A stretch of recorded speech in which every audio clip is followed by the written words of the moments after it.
I was being influenced by social forces that they couldn't even touch, couldn't even understand. Mom, Dad, if you don't know our history, you don't know who we are or what to do.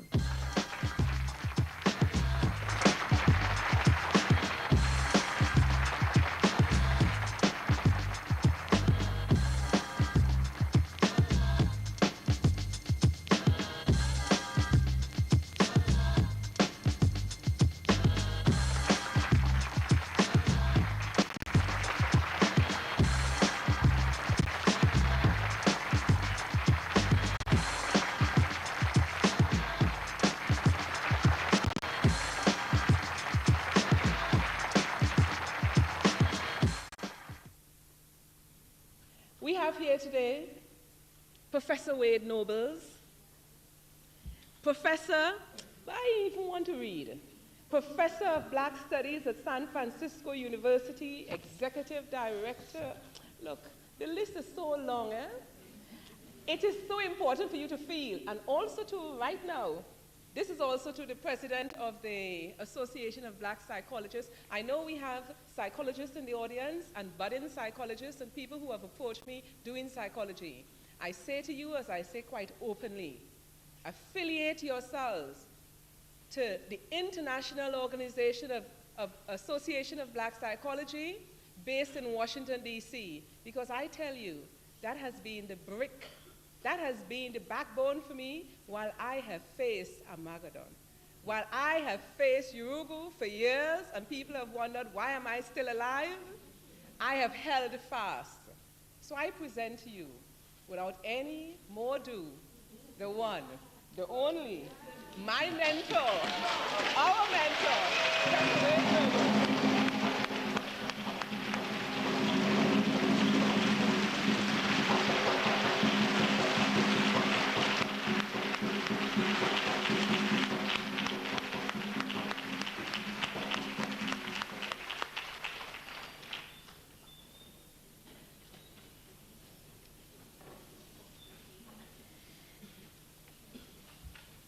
We have to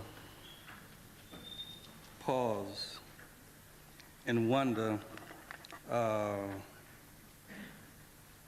if our path is correct. And in moments like this, you're reinforced to know that when you doubt that your path is correct, that you only have one song to sing, and you should sing it well. It has become my tradition from studying the African way that wherever I go and wherever I present, that I must first and foremost acknowledge through ritual the source of all knowledge. And I do that having had libation poured. I do that by asking you all to allow me to assume a posture of reverence and respect while I give praise and credit to the source of all knowledge. And I say that by saying out loud that the Almighty, who is sometimes called Amun, and is sometimes called Aset, and is sometimes called Ptah, and is sometimes called Sheshat, and is sometimes called Jehovah, and is sometimes called Obatula, and is sometimes called the Christ, and is sometimes called Oshun, and is sometimes called Shango, and is sometimes called Allah, and is sometimes called Oya, and is sometimes called Olatumari, and is sometimes called Atum, that Almighty God, Amun, Ptah, Ra, although hidden, is the source of all knowledge, all truth, and all wisdom. And I pray in what I share with you today that Amun, Tehuti, Orumila will be satisfied. It is also the custom of the African teacher to come and to introduce oneself, because you have an obligation to your listener to lay your credentials before them.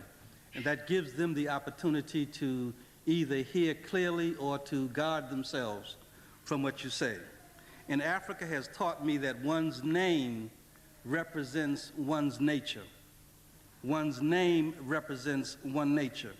So allow me to share with you my nature. My father and mother named me Wade Nobles.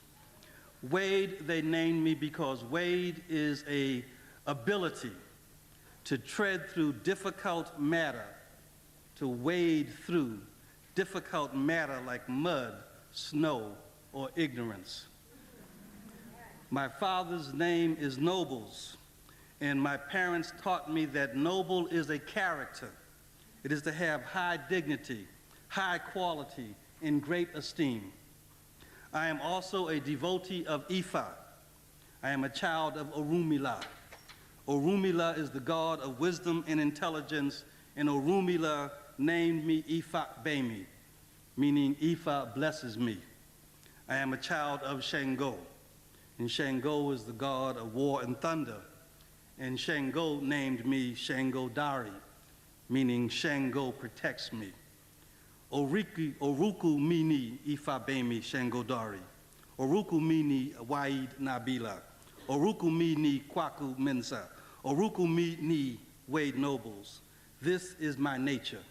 I am a person struggling to struggle through difficult matter with dignity, high intelligence, and the quality of character. Please listen to me as I bring you greetings from the National Association of Black Psychologists, the Department of Black Studies at San Francisco State University, the Center for Applied Cultural Studies and Education Achievement, and ultimately the Institute for the Advanced Study of Black Family Life and Culture. It is this introduction that I have taken on the challenge that I was given to speak to this issue of the question of Khepera rising. I need to, however, share with you some guiding thoughts about ritual and invocation and illusion, because it is important as I fulfill my obligation as a teacher to always take the opportunity to teach and to refine and sometimes to correct. Ritual is important not simply because we reclaim the practices of the past. Ritual is important because in the performance of ritual, we slow ourselves down. We slow ourselves down, and only then and thereby are we capable of hearing the mouth of God. The reason why we engage in ritual is to stop the process so that we can hear the ancestral force. We talk of the ancestors over and over again. The ancestors are a force that are designed to do work. It is the invocation of their name. It is the invocation of their nature that we call upon that energy to do work. So we want to make sure as we begin to reclaim our traditions that we don't lose sight of the deep reasons for it. We call upon Malcolm, not simply because Malcolm was a hero. We call upon Malcolm because we want that compilation of energy that manifested itself as Malcolm to come and join us to do work. There is an illusion, however, that I need to share with you that has to do with the belief in the separation of theory and practice. And we kind of do it a little bit here where we talk about, yesterday was sort of theoretical stuff, and today is practice. But I need to point out to you that in our way, there is no separation between theory and practice. It is an illusion that comes out of European thought. That you first have to do theory and then later on you have to do the practice or apply the theory to see what happens. Spirit is made manifest as matter, just as theory is made manifest as practice. We have to see the practice as simply the manifestation of the theory. Paul started out yesterday with a metaphor that captured us, or at least me, maybe just me by myself, in this notion of a train. And he made this metaphor by claiming himself most humbly to be the oily rag, and we were the engineers. I don't know if you all heard that. I heard it jumped out at me.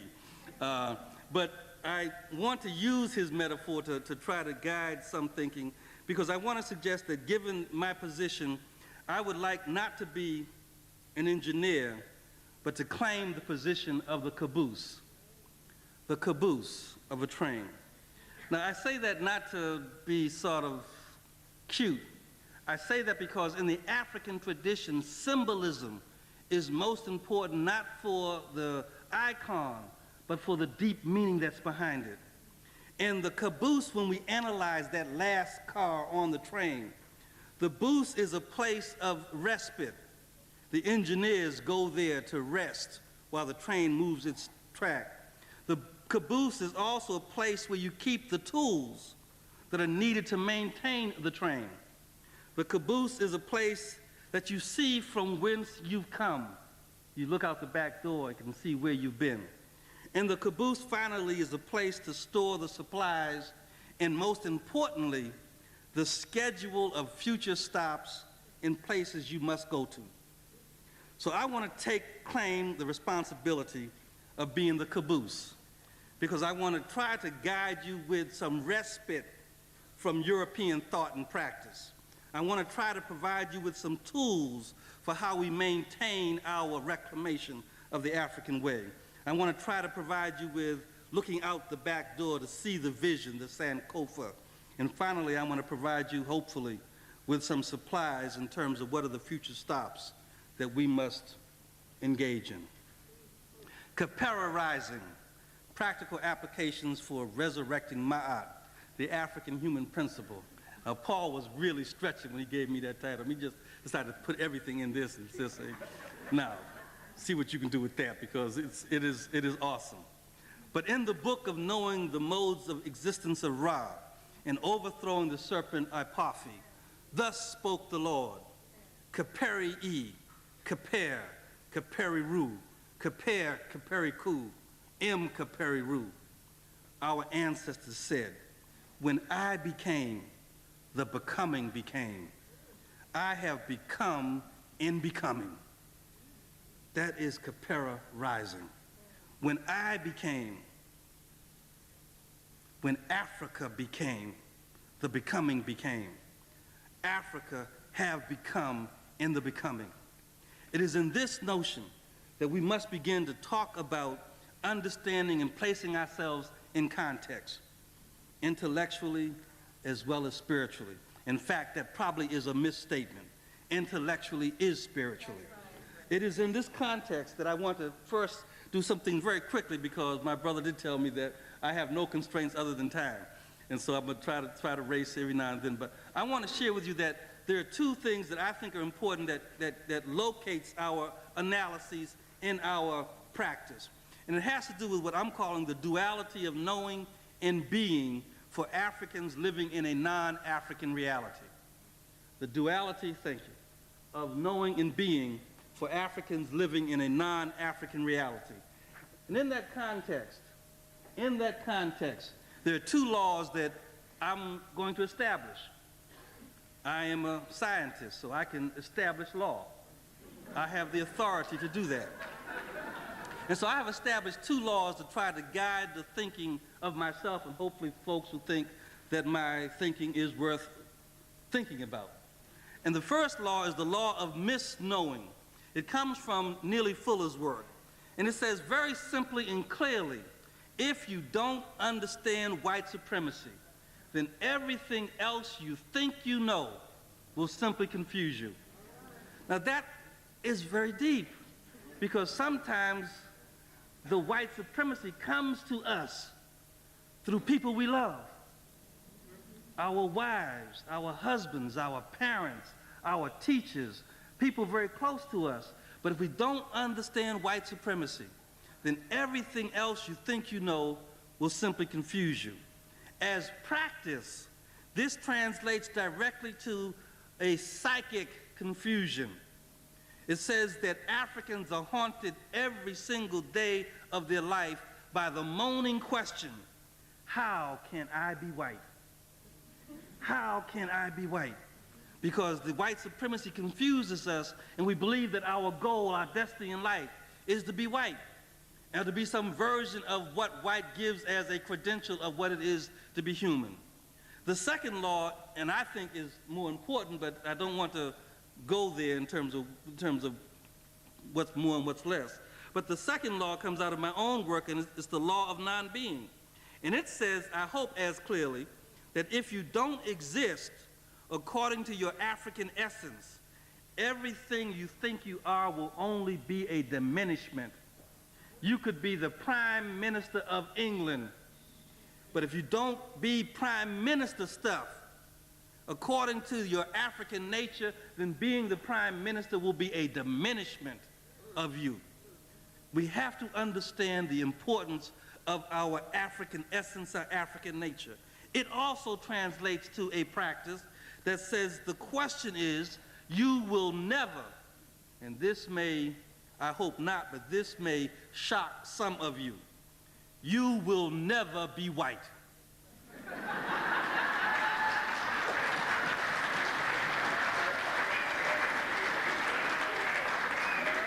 And with that fundamental recognition, the question becomes, if I can play off of Asa Hilliard, who was playing off of Shakespeare, someone that you all know very well. Shakespeare, or at least Asa, says a more important question. And the fundamental question is to be African or not to be. To be African or not to be. That is your choice, to be African or not to be. It is in that context that we can begin then to engage in the quest for understanding our Africanity. And I would like to share with you that that is a fundamental human quest, that it is our inalienable right and responsibility to locate ourselves as human beings. And the way you do that is fundamentally by noting that power is the ability to define reality and to have other people respond to your definition as if it were their own. That definition alone should be taught to every single African child the moment they can speak. The moment they can speak, our children should learn that power is the ability to define reality and to have other people respond to your definition as if it were their own. I'm going to try to show you very quickly how this power of definition works in terms of the despiritualization of African people. But before I go there, I need to point out to you that if power is this ability, then the most important reality to define is the meaning of your own human beingness. The most important reality to define is the meaning of your own human beingness. And as a footnote to that, there is no other people who even have the ability or the license to engage in that conversation. Only Africans talking to Africans can define the meaning of what it is to be a human being for African people. We can't engage in a liberal kind of integrated discourse that is captured in the halls of the academe because we think we're intellectual and allow other people to engage in that conversation. That is not their business. And you should see yourself as a traitor if you allow yourself to engage in that discourse with non-African people.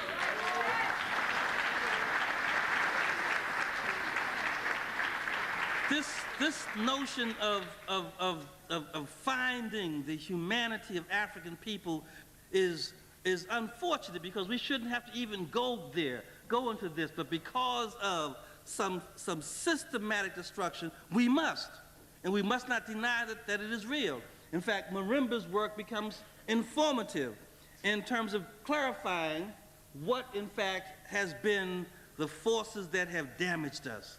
Marimba points out in this concept called Ma'afa, and while the brother and sister was talking about the Holocaust, please understand that we should never take someone else's classification of their phenomena and put it on ourselves.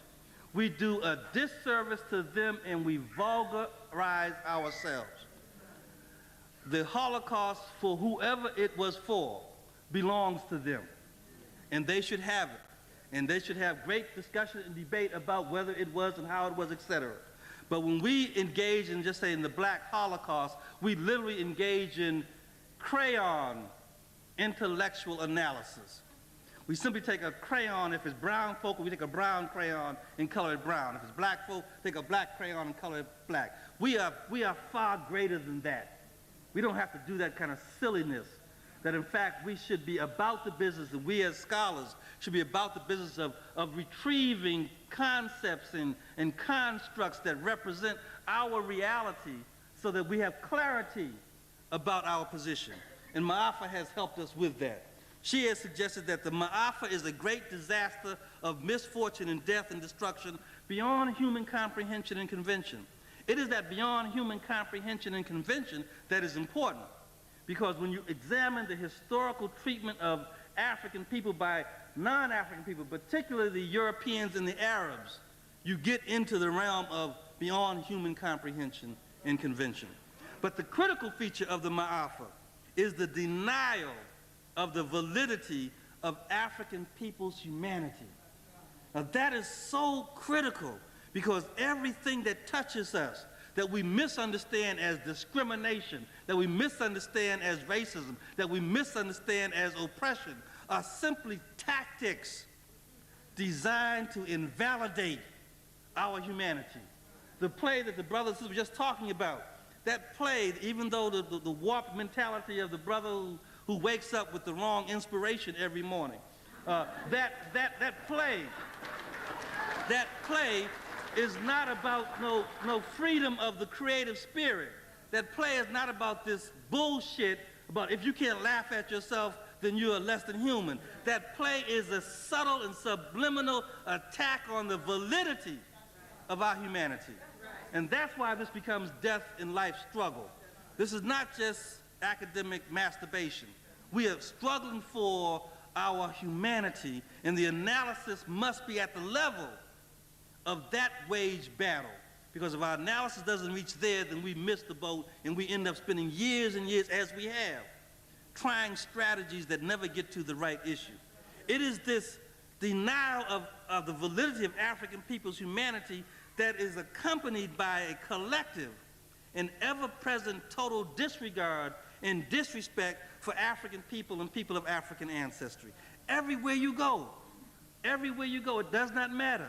When you see Africans being controlled by non-African people, and as quiet as kept, when you see Africans controlled by Africans who have internalized the Urugu virus, then what in fact you see is the continuation of this attempt to invalidate the humanity of African people. It gives license to the continual perpetuation of this total desire for the death and destruction of African people.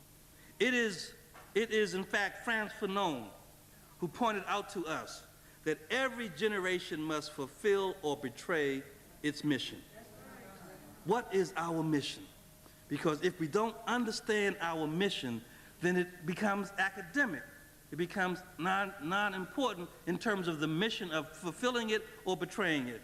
And I would suggest to you that our mission is the reclamation of the humanity of African people, and through that humanity, the reclamation of our responsibility to rule and govern the world.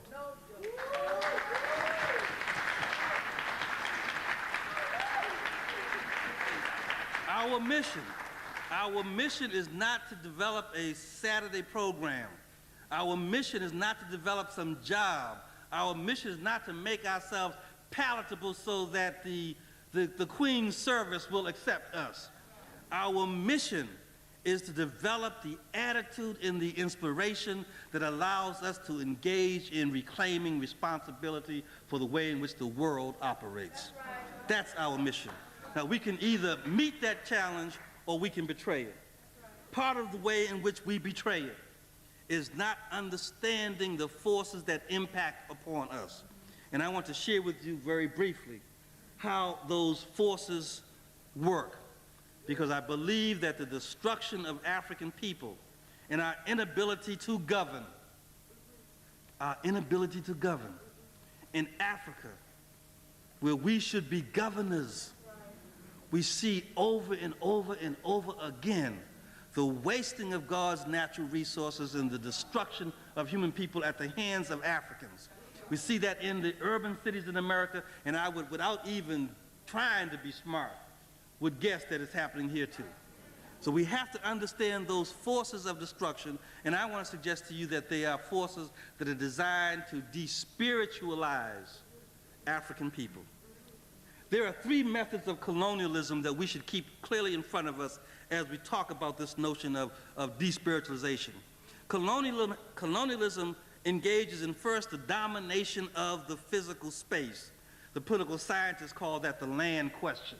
And they look at how, in fact, people invade and colonize people's land. But in terms of African people, that colonization as the land question really becomes how do you take away the ability to acquire, distribute, and exploit natural resources. And you see that happening in black communities where our communities are created as, in quote, ghettos, where diseases are created in our communities, where dysfunctional behaviors and malevolent relationships are created in our community. Those are all tied to the domination of the physical space. There's also a mode of colonialism that's important to note, and that has to do with the management of the indigenous modes of production.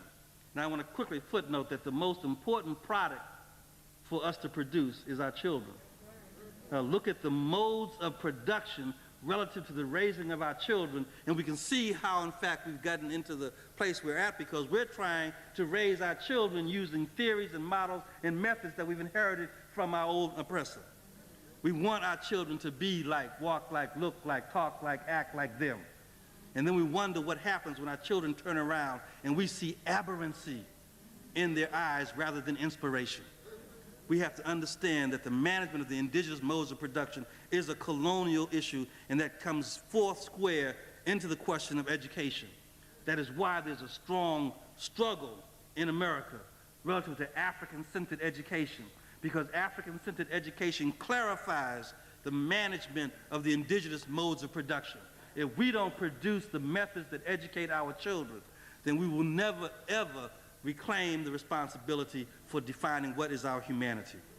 Now the final and most important, I keep going to this most important thing. I see that Urumila or Shango doing this. I don't know who's writing me yet. But the third method of colonialism is the reformation of the mind. We have a land question, we have a labor question, we have a life question. It is the life question that has to do with the reformation of the mind. How do you replace the life essence of a people so that they can't even think about the possibility of victory? They can't even imagine the possibility of struggle. If you can engage in that, then you have fully and completely colonized them. And this is done through a systematic process of despiritualization. And I want to share that with you in a way that I hope makes sense, because I think it's understandable. We sometimes can't see this with human beings, but with other animals we can see that. I want you to think about for a minute, and let me give you a backup point. African culture has always been characterized by two modes.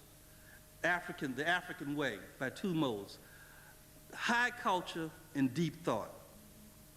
Our way has always been characterized by high culture and deep thought. So I want you to think deeply with me as I walk through this analysis. If I were to create a sheepdog, I would have to first convince the dog that its interest in life resided with the sheep. Now, the way I would do that is systematic. And if we understand the system, we can reverse the process. Systematically, the first step is to traumatize the dog, to place the dog at risk. Think about the language, we who are in mental health and in social work or in education. I want to traumatize the dog. And the way that I do that is I take the puppy, as soon as it's born, as early as possible, I take the puppy from its mother. Put in your mind, your deep thought, mother is equivalent to culture. I take the puppy from its mother. The second step in this despiritualization process is that I have to dislocate, disorient, and create identity confusion in the puppy. I do this by, and farmers do this. This is not Wade Noble's making this up. This is how farmers train a sheepdog. I then take the head of the puppy, and I place the head of the puppy against the head of the sheep. So that the puppy sees eye to eye the sheep and begins to internalize that all that is holy is the sheep. All that is important is the sheep. Our next step is to decenter, Afrocentric, to decenter, to misorient the puppy, and I do that by forcing the puppy to suckle at the breast of the sheep. And the puppy learns that that which gives it life, that which nurtures it, is the sheep.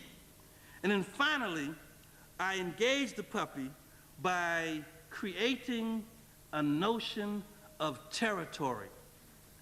In human terms, it would be called a notion of individualism. Have the puppy eye to eye with the sheep. Have the puppy suckle at the sheep.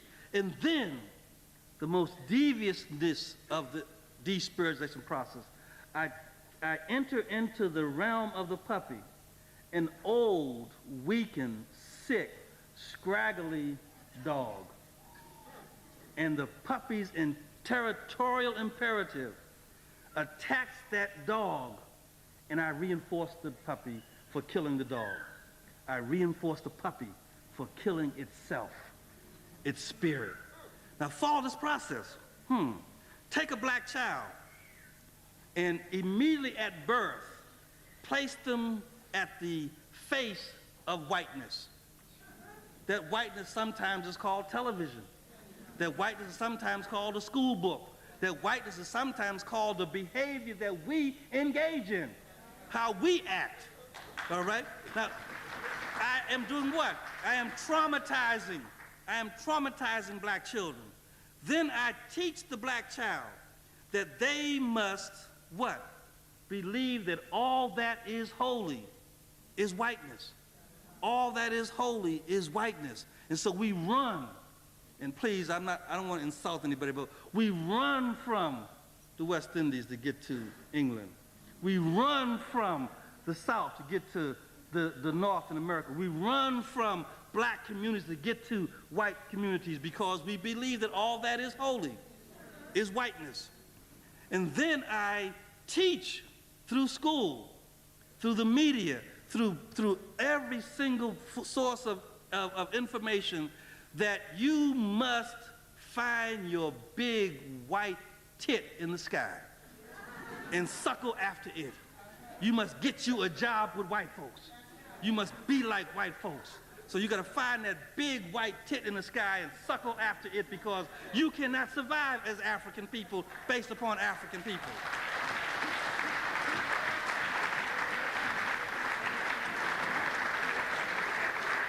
And then finally, I teach Africans, teach African children, that the image of Africa is so abhorrent, is so ugly, that the only thing a reasonable person would do is to strike out to destroy it. And we strike out to destroy ourselves. We're changing the way we look. We strike out to destroy each other physically. We have our children now not having any sense of wonderment, of horror in the killing of another child. We have 9, 10, 11, 12-year-old children who feel nothing about killing someone else because they have become sheepdogs. We have become sheepdogs. Baa, black sheep, have you any wool? They take it from us. We need to understand the despiritualization process, and we need to understand the results of that despiritualization. We in psychology talk about it all the time, but don't put it in the conceptual framework. Depression, alienation, racial rejection, all symptomatic of being despiritualized. Black folk feel bad most of the time. Amazing enough, and this is how the mind works strangely, we only feel good when we're around other black folk. But then they tell us when we get around other black folks, there's something wrong with us for wanting to be around other black folks, and we get upset and try to figure out how we can bring some non-black folk in there.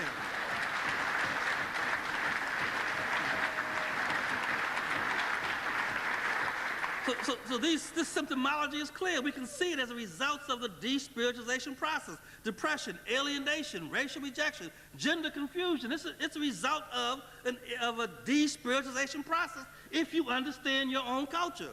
Self-negation, cultural denigration, don't want to have nothing look like it belonged to African people. Mental illness in all its forms, I argue, is the results of a despiritualization process. Drug addiction, alcoholism, poverty, ignorance, hopelessness. symptomatic of a despiritualization process.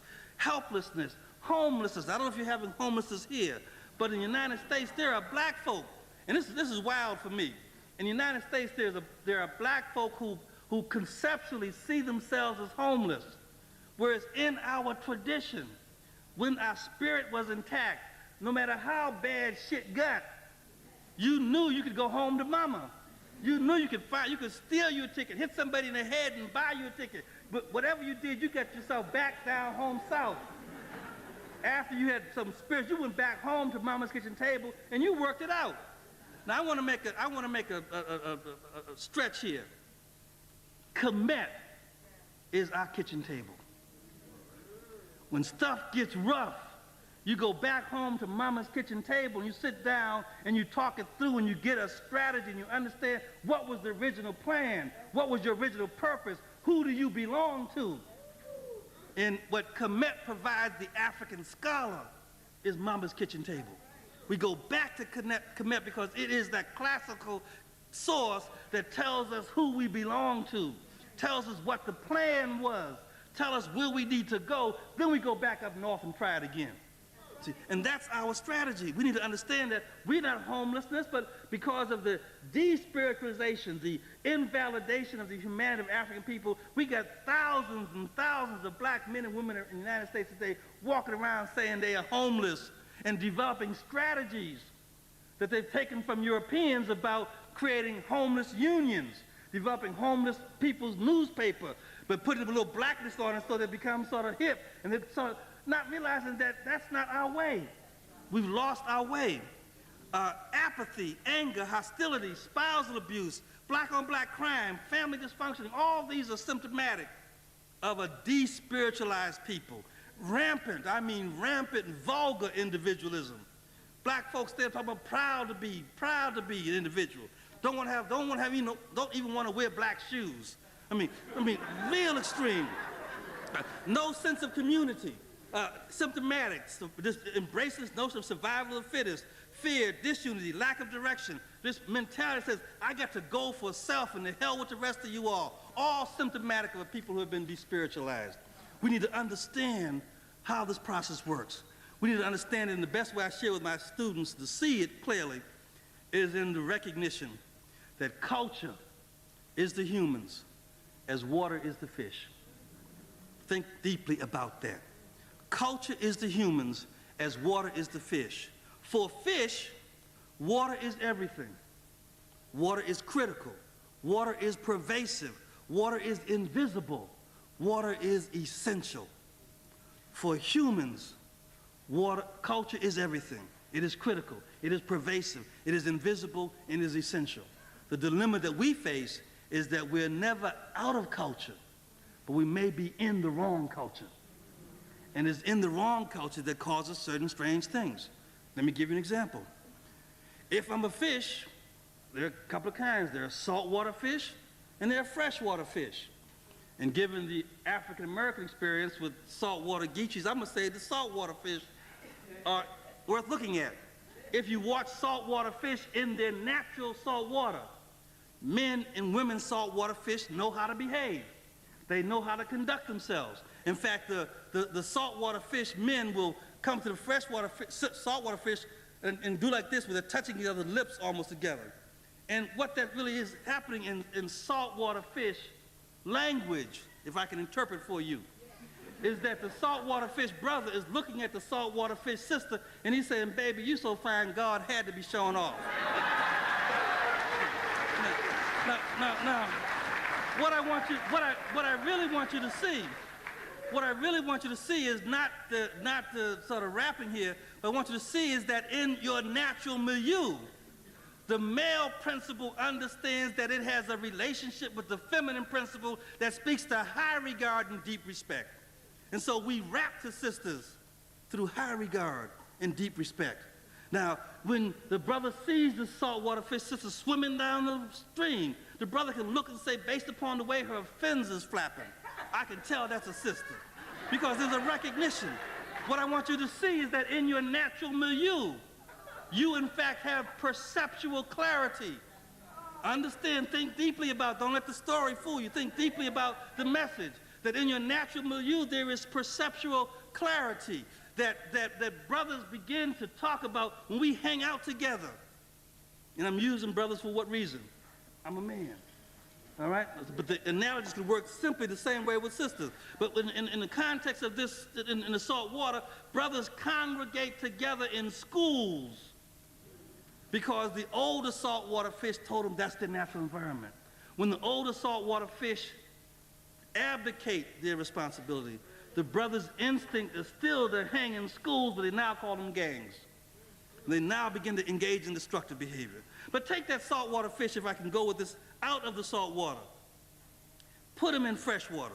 We know some things. Saltwater fish has certain attributes. Saltwater fish is full of color, vibrant color. Anybody knows fish know this. Saltwater fish have size, fins, they're stronger, bigger. Their fins are wavy, almost to the point where some people call them nappy. Saltwater fish swim with rhythm. Saltwater fish have certain characteristics that we can recognize as being natural to them. Put the saltwater fish in fresh water, and the saltwater fish has some problems. The clinical assessment I have for this is called strange behavior. Don't have to be sophisticated here. Strange behavior. Saltwater fish in fresh water. Saltwater fish in fresh water begin to say things, act a way that is not understandable by us. We never recognize this. We can't recognize this, but I want to point it out to you. They begin to say, I don't like looking like a saltwater fish. Saltwater fish look ugly. I think I'm going to get me an education and be able to have some resources so I can go buy me some blue saltwater fish contact lenses. I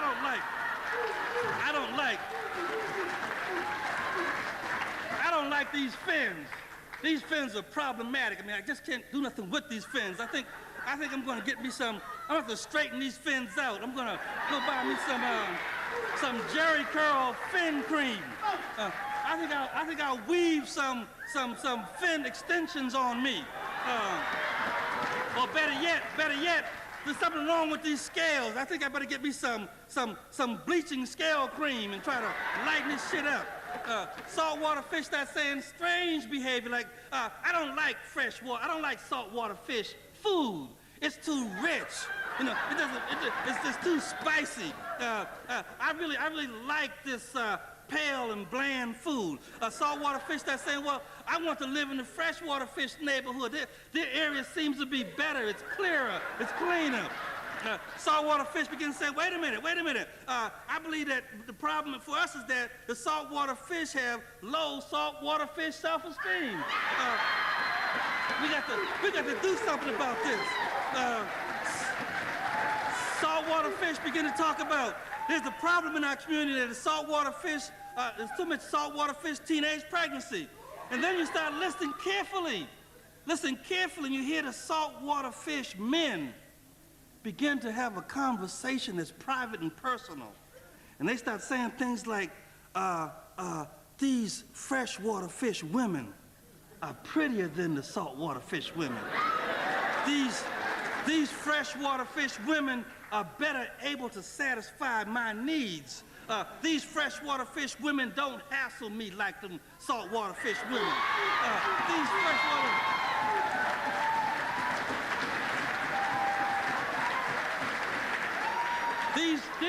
These freshwater fish in mixed company, they say, these brothers, it's so similar, you think it might be similar.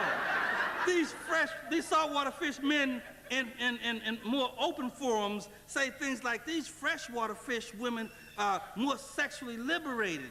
When they're by themselves, they say these freshwater fish women are freaky, that they'll do anything. Then you hear this private, personal conversation with the saltwater fish women.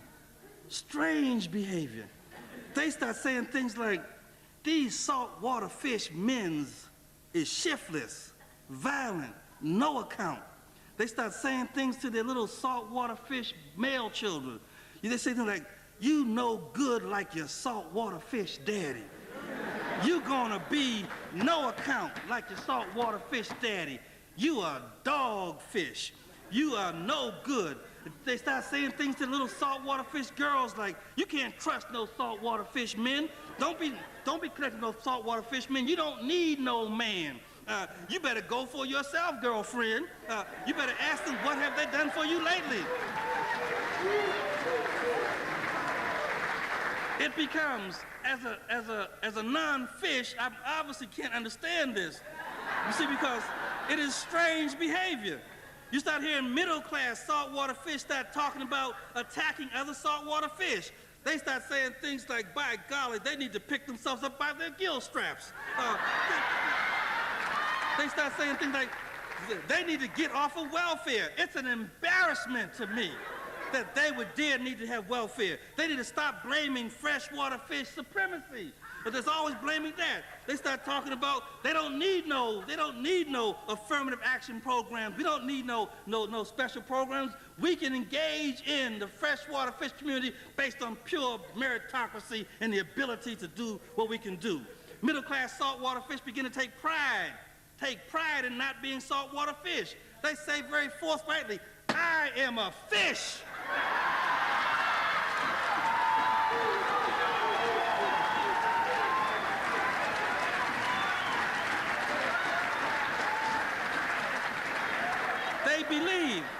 They believe that to be referred to as a saltwater fish is a limitation.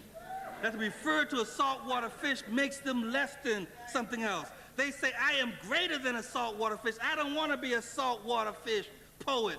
I'm a poet. I don't want to be a saltwater fish teacher. I'm a teacher. I don't want to be a saltwater fish politician. I represent everybody. They begin to talk about issues like strange things. Some community saltwater fish who haven't been educated start saying, wait a minute, there's more saltwater fish males going to freshwater fish prison than going to freshwater fish college. Something ain't right here. Community fish start saying, wait a minute. One wonders why the saltwater fish don't do so well on the freshwater fish IQ test. You know, maybe there's something wrong with the IQ test. They start saying, wait a minute, saltwater fish are beginning to act up in class. They're beginning to disrespect themselves and all adult fish. Saltwater fish boys are swimming around with their pants all down by their gills, all hanging down low. Wondering where's the stuff coming from? Saltwater fish teachers, strange behavior.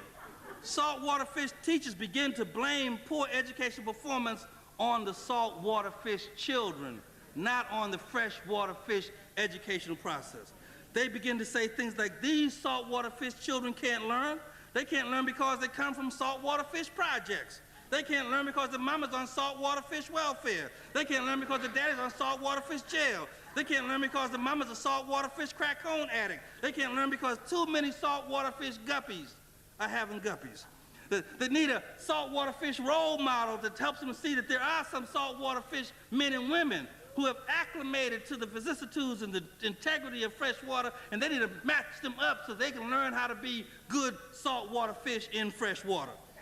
They begin to say things like, we need to have a saltwater fish civil rights movement so we can begin to try to get into the system. Then they begin to say, wait a minute, strange behavior.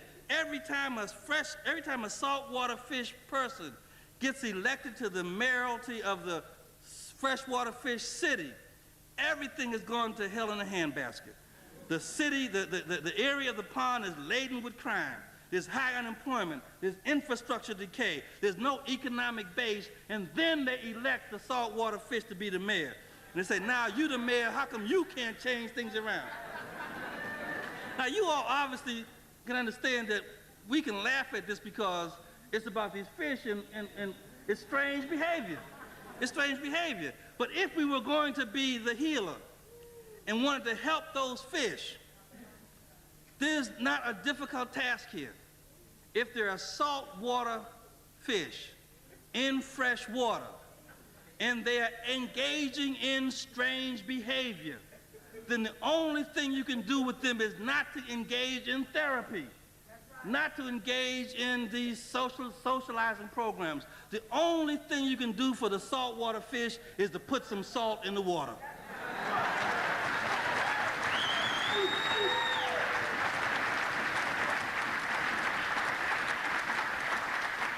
And by chance, there is a similarity to the tail of the saltwater fish and the condition of African people worldwide, then we now know the only thing we can do is put some Africa in the water.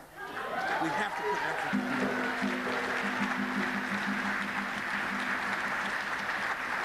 Now, that is both a simple and a difficult task, because it requires us to really now engage in some thinking that helps us to analyze what we have to do. I want to suggest to you that as we reclaim the African way, we have to do it scientifically. We have to begin to talk about constructs and concepts that we may not be used to. We have to talk about things like, is there an African paradigm? And is there an African epistemology? And how do we understand these notions of paradigm and epistemology? And what is it about the people's ontological and cosmological and axiological positions? How does their worldview inform their choices and chances that they take? What are the normative assumptions about how they act as human beings? And finally, what is the frame of reference that allows them to position themselves in the world of human affairs? We recognize very clearly that white supremacy is a paradigm. White supremacy is a paradigm. It is rooted in an ontological, cosmological, axiological position, and the best place to see all of that is in Urugu. Just go there. I don't need to waste time with that. Go there. But in terms of an African paradigm, we need to begin talking about what is a paradigm. A paradigm is a perceptual, cognitive, and effective achievement representing a people's organizational plan for knowledge acquisition, for intellectual understanding, and for self-interested practice. You don't just practice, it's for self-interested practice. So we can practice anything. In fact, we practice being white most of the time. You see, but we have to practice self-interested practice.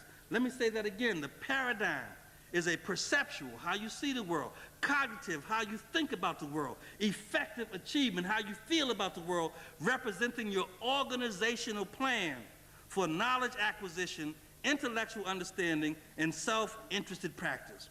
It is a formalized framework. It's not just, let me hang out here and do it. I can do it because I'm black. I'm a black man, therefore everything I do. No, it's not like that. It's a formalized framework that guides the assessment and evaluation of reality. Think about it. Looking at Ma'afa, why is it that we have not made blood run to the nostrils of our enemy? Why have we not fought back in a way that was vicious and destructive?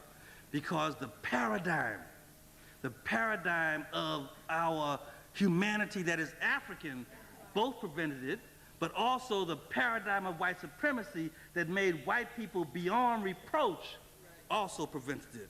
So we have to understand these notions. The paradigm reflects implicit epistemological positions. Epistemology having to do with how you know what's real, how you understand what's real. And in the African tradition, the epistemology tells us how truth is defined. It's going to be important because as we work out these issues about behaviors, interpersonal relationships, how truth is defined, the epistemology dictates what is the nature of reality. We struggle with this nature of reality being material, and that's why we missed out half of our understanding, if not all of it, because our basis of reality is not material but spiritual. The epistemology also tells you what is the relationship between the knower and the known. In the European model, if I can make a footnote, there's always an empty perceptual space between knowing and the knower. And so you see knowledge is outside of you. You have to go across the bridge to get to it. The African sees Noah as cosmos, that it is in us. We have to pull it out. If we don't operate from the right epistemological position, then all the things we develop as political strategies, social strategies, psychological strategies will all be for naught. The paradigm and the epistemology also tells you what can even be known. What can be known. We are just now looking at issues around practice that is African that our Christianity has blocked us off from. Divining and having conversation with the ancestors. Someone's throwing some obi, some cola nuts on the ground and reading those as the voice of the ancestors, and folks say, oh, you can't do that, that's just mumbo jumbo. You can't do that, not realizing that they're cutting themselves off from a voice, from a conversation. And the more you converse with your elders, even though as a child, old folks say things you don't understand, but the more you converse, the more you understand. We're not conversing with our ancestors. And consequently, our paradigm or our epistemology prevents us from going in that direction. The paradigm also says what should or could be done in response to the unknown and the known. It is this African-centered paradigm that I believe has 6 features that are important for us to look at as we reclaim our way. The first is the assumption, the belief that the universe is cosmos. Meaning it is all connected and all interconnected. The second position is that the ultimate nature of reality is spirit. Is spirit. And that as I opened up with that spirit, matter is spirit made manifest. Everything is spirit. We are spirit. We are energy. The third position is that the human being is organically related to everything in the universe. The human being is organically related to everything in the universe. That means you can benefit from and have discourse with everything in the universe. The fourth is that knowledge comes from participation with an experience in the universe. We don't have this abstract stuff that is not connected to anything. Our knowledge comes from participation and experience in the universe. Look at the way old folks operated. They didn't operate by having some signs of formulas on some blackboard that made no sense other than in abstract reality. Everything was connected to the reality of the known participation and experience. Even look at how Sister Abena was teaching. It was all about a practice that involved us so desperately, we no longer saw the separation between her and us. I mean, she couldn't get through because you were all over her. That's participation. That's part of our technique. We need to look at that and begin to talk about how do we formalize that in other walks of life, because different people's paradigms prevent us from doing that. The fifth is that human relatedness is the praxis of our humanity. That you can't be human without relating to other human beings. Human relatedness is the praxis of our humanity. You don't see Africans, until we stop being Africans, believing that the highest goal in life is to go off as a monk somewhere in some hill by yourself and think alone. We don't do that. That's not our way. We don't have loneliness is not, we're allergic to loneliness. We got to have people around us. You don't see Africans saying, you know, that even in our most important high levels of religious commitment, you don't see Africans saying, because I am committed to God, I can't have a relationship with a man, I'll become a nun.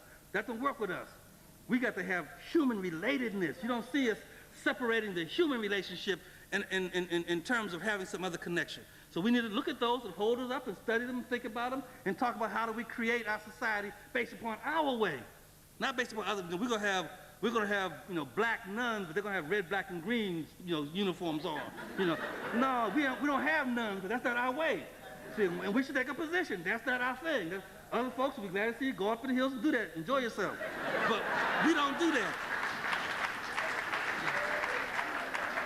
And the sixth feature of the paradigm is that the mode is one, or the method is one of participation through equilibrium, relatedness through harmony, and unicity through a balance between the rational and the intuitive. We use both sides of our brain. We use both sides of our knowing space. It's always connected. It is that epistemology that allows us then to go to looking at where does it come from. See, the symbolism of the African way is so crucial and so, in my position, so misunderstood that as we grope for understanding the African way and reclaiming it, we disregard the importance of this thing called the symbolic mind. It is the symbolism that is important. It is important because the meaning of symbolism and the use of symbols where? At Mama's kitchen table in ancient Kemet was that you can't understand and reclaim the intellectual and developmental heritage of African people without comprehending symbolism. It was through the use of symbols and symbolisms that the ancients' intuitive vision approached the world of knowing with a particular attitude. And if we are to reclaim our Africanity, we have to approach the world with the same particular attitude. And that attitude was that we perceived all phenomena of nature as symbolic writing. And that symbolic writing was capable of revealing the forces and the laws governing the material in spiritual aspects of the universe. So all phenomena are symbolic writing. But you read that script for what purpose? You read that script in order to reveal for yourself the forces in the universe, the laws governing the universe. And it's those forces and laws once made explicit that we take as the template for our practice. But because we don't understand the laws and the forces, we just take anybody's practice. We invent some aberrant stuff that comes from us being damaged by the ma'afa, and we call those African practices. We have to understand these laws and forces. The symbolism is a method for transcribing the intuitive vision. It is important because it is this knowledge base that allows us to liberate the individual from the restrictive limits of the world while maintaining contact with that perceptual and ponderable universe. That's what the ancestors meant when he said man walks the earth as a god. When we walk the earth as God, we release ourselves from the restricted limits of the natural world, while at the same time we are connected and maintain contact with that which we can perceive and understand. See, we have to understand that stuff is no lightweight stuff. We ain't just out here hanging around. Africans had what? Deep thought in high culture. Deep thought in high culture. It was this notion of the symbolism that says we are able to know only what is already innate in us. There's nothing you can know outside of you. Everything that you could possibly know is already in you. Now that's a deep thought. And we're running behind trying to find if we can get into the University of London and get a little degree and maybe, have somebody believe we know something. But the fact of the matter is that there's nothing in those libraries that's not already in you. Now, I don't want to get too metaphysical with you all. You also think we just go hum somewhere and, and it'll come out. Understand that our way is not that way. Don't go burn no candle, ring no bell, and think you're going to know something. That there is what? Participation in practice that are part of the revelation process. And we need to understand that this intellect is work. This intellect is work. Our ancestors understood that the use of symbols was in fact a means for transmitting. Hear me, the use of symbols was a means for transmitting a precise and exact rational, if not super rational, knowledge which emerged from our intuitive vision. So the rational emerges from the intuitive vision, and the track for that emergence is the symbol. Technically, the symbol in the African way is an objectification of things subjective in us and subliminal in nature. That's why the ancient ones studied the universe. The ancient ones looked at the signs. That's why your grandma, don't go back to ancient, your grandmama would look at you and she would see the change in your tone and know that you had had your first sexual relationship. And you thought you had hit it all and no one knew about it. She would see the way in which your body started to change. See, we studied each other. We understood the subliminal symbols in nature, and we read them as script. That's what we do today. We read each other. But because of some of this ma'afa stuff, when we start getting nasty with each other, we see reading just the time when we're going to cuss each other out. We see reading when we're going to put each other down. But it's our instinct, our intuitive vision, is to engage in the reading of the symbolic messages that we find in ourselves. We are symbol. We are symbol. And it may be, this is I don't know who said to say this because it's not on my notes, but it may be that the symbol of us ignites such horror in the European's mind because their own ancient memory of God is that it is black. That's right. And the problem for them is how can they pretend to be superior to that which is their origin. And so they have to engage in the ma'afa, which says we must invalidate the humanity of these Africans, otherwise we disqualify ourselves as being the superior people. Now, thank you, Shango, for giving me that, but let me go back to what I want to talk about.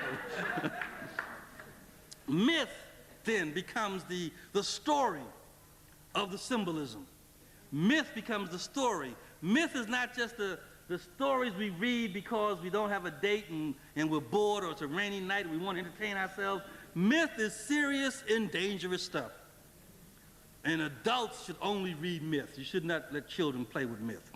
And most of us are still children in terms of these issues. But myth is a form of reasoning.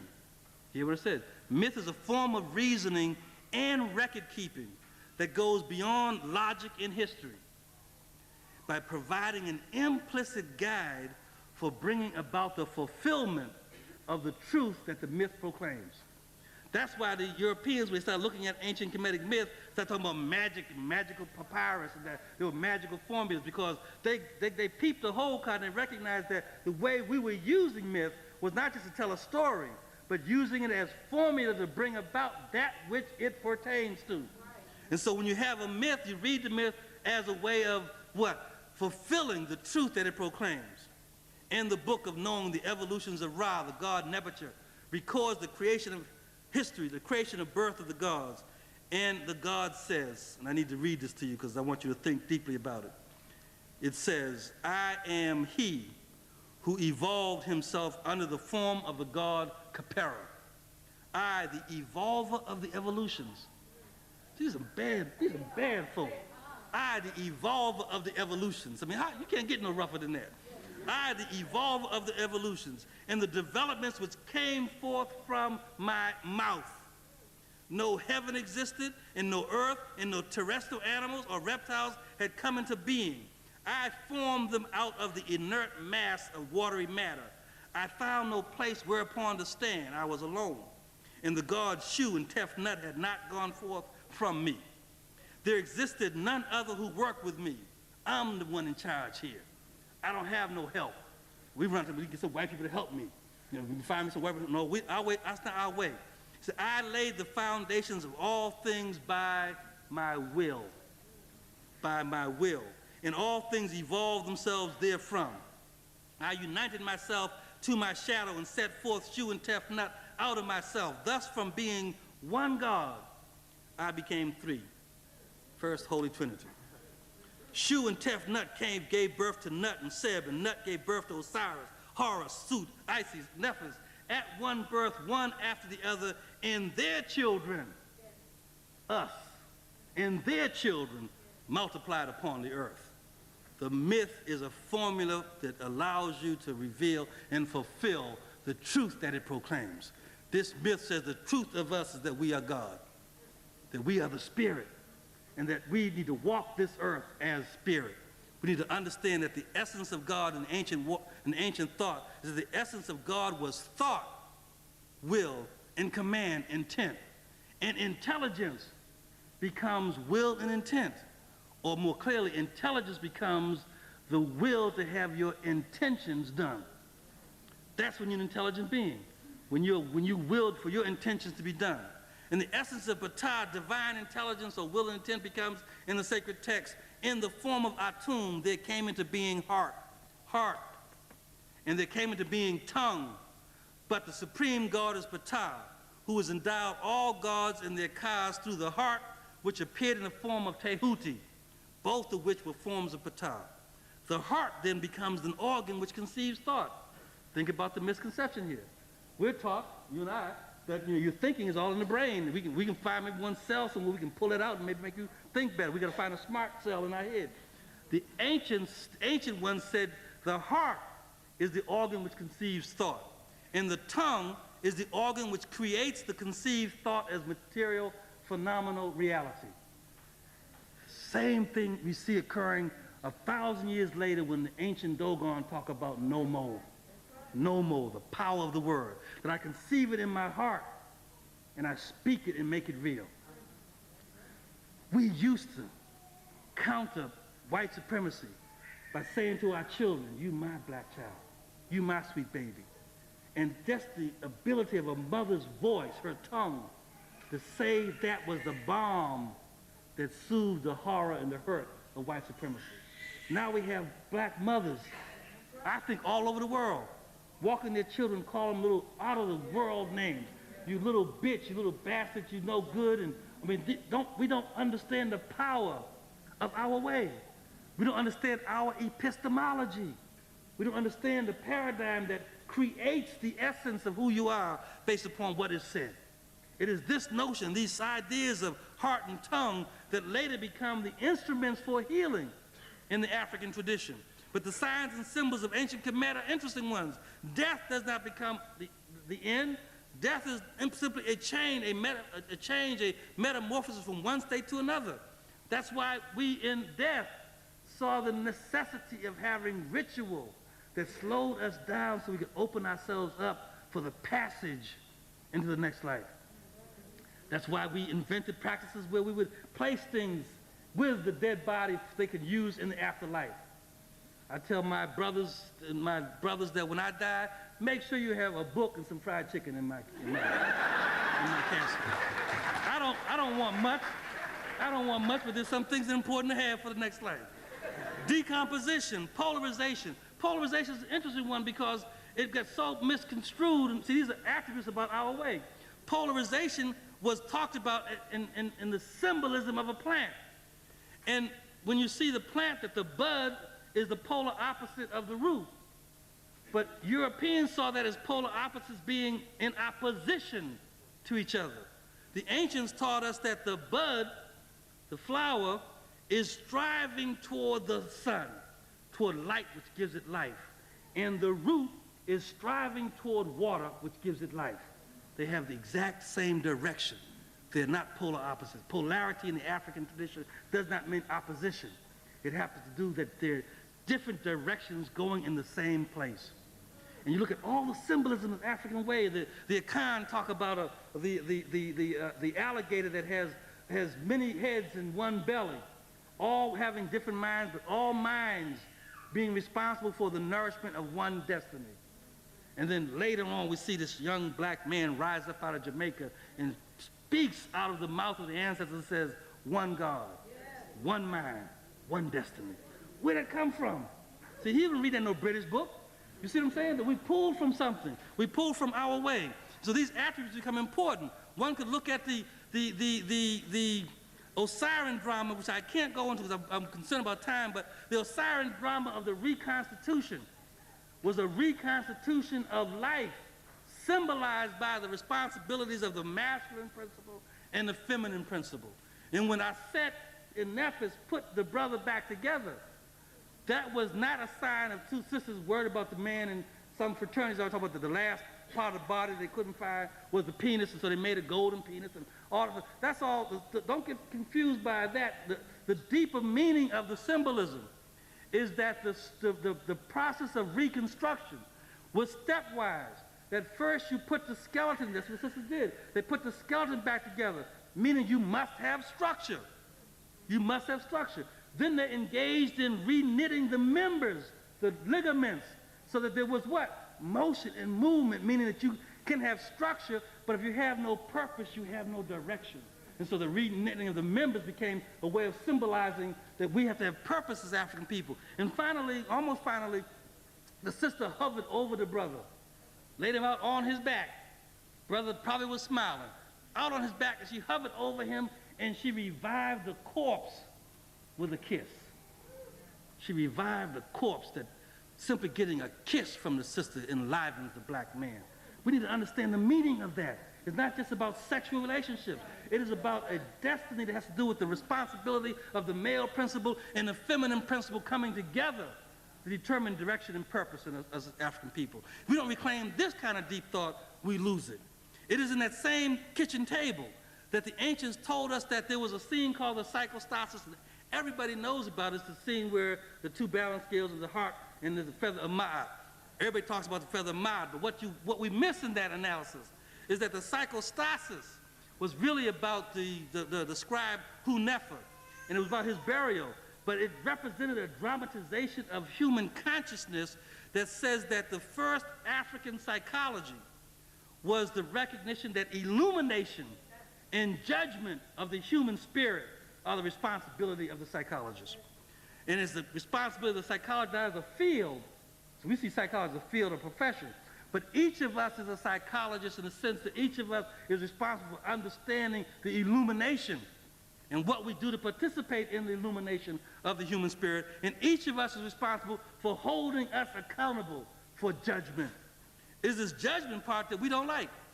is this judgment part that we don't like, because judgment really requires us to say, what do you judge against? And that we're trained in the European model, as long as I feel good about it, it's cool. As long as I'm comfortable with it, it's cool, it's none of your business. But the African way says, no, symbolism says that the African inspiration perceived that there was a central and mutually interdependent role of the intellect, the emotion, the spirit, and conduct, all having to be judged. And the psychostasis depicts that the earliest understanding of human function was that right conduct was equivalent to human normality. So we've lost that, and that's important. I want to say that again, that you are normal to the extent that you engage in right conduct. There has to be a standard. And the standard the ancients laid down was standard based upon ma'at. That's why I get to Paul's desire for me to resurrect ma'at. The standards of right conduct were based upon the resurrection of ma'at. In the same scene, it was ma'at, ka, ba, animus, tehuti, and amet. God figures that represented symbolic representation of the more important things in our right conduct. It is in that notion that our ancient ones said that right conduct was based upon ma'at, truth, justice, righteousness, harmony, balance, propriety, and order. And wrong conduct, that which makes you crazy, that which makes you aberrant, that which makes you diseased, that which makes you abnormal, are those things that result in disorder, disease, disunity, destruction, disruption, deterioration, death. We got a template here. We can take it back. We can begin to look in our own community, look at our own lifestyles, look at what we do, and ask, is what we do create truth or disorder? Is what we do stand on justice or disease? Is what we do righteousness or disunity? Can we look at these issues in terms of a template? Our way, our psychology literally talked about that normality. I want to keep repeating this. Human normality is equivalent to right conduct. It can't be anything and everything goes. That there are standards of what is righteous for the community. In this context, we begin now to challenge even our conceptualization of psychology. I believe we should stop talking about psychology. Just like we talk about Holocaust, that's their thing, give it to them, even though they stole it from us. The fact of the matter, psychology comes out of our tradition, but they're so bastardized, it's so nasty and dirty now, we really don't want to touch it. That's the way I feel about it. But psychology really comes out of a tradition that we established called the Saku. And Saku means understanding, the illuminator, the eye, the soul of the being, that which inspires. Saku is that which inspires. Sheti is another Kemetic term from the Middle Natures that means to go deeply into a subject, to study it profoundly, to search the magical text. We've already talked about what magic is now. To search the magical text, to penetrate the subject deeply. So I'm offering to my colleagues that we should see ourselves as Saku Shetis, that we should see ourselves as those who have a deep and profound study, mastery, and understanding of the process of the illumination of the human spirit. That we have to begin to define ourselves in terms of what we do and what is our practice. There's many things to look at. The alchemical process of transformation to perfectibility. 40,000 years ago, our ancestors stood up and said, we are conscious of being conscious. First evidence that human beings said we are conscious of being conscious, and in that consciousness we recognize that the attributes of being human is that we are teachable and perfectible. We are teachable and perfectible, and that in your normal natural development, the method is one of perfection. Make you better. And when you go crazy, when you get off your center, when you begin to engage in aberrant behavior, the method is one of teaching you to come back to your center. We just turn upside down. Our training says that if you're crazy, you need therapy. No, you don't need therapy. You need to understand what it is to be African. And then once you understand what it is to be African, then you in fact engage in the process of perfection. But what gets perfected? What gets perfected? I argue that it is the spirit. Just as the sheepdog was despiritualized. Despiritualized. Humans are despiritualized because we don't understand our spirit.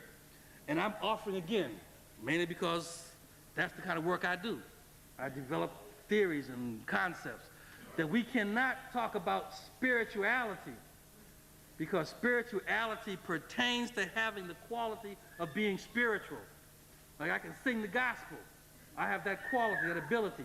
Or I can wear African clothes. That's a thing I can put on. That's a quality.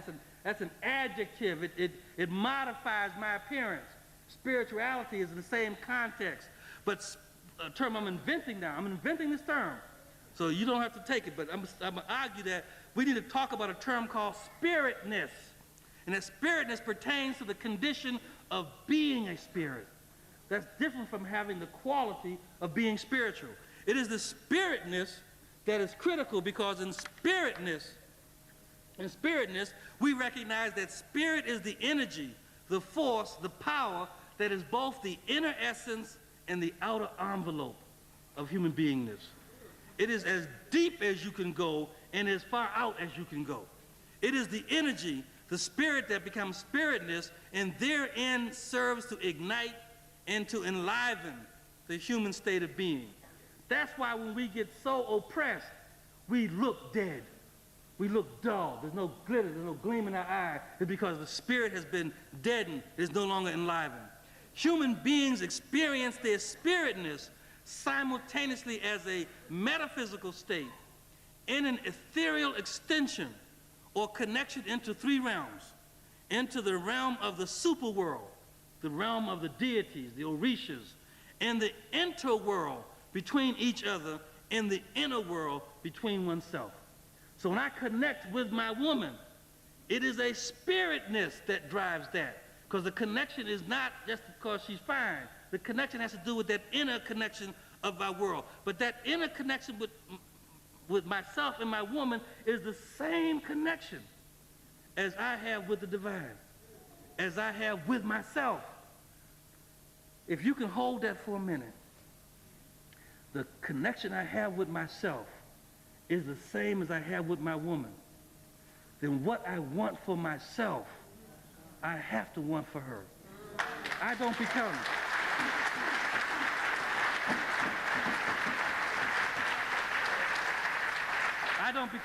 become diminished because she's achieving. I don't become lessened because she knows something. It is the spirit connection that we've lost that allows the Yoruba virus to catch on to us, and we begin to make these false conceptualizations about, I can't have no man who don't have the same amount of money as I got.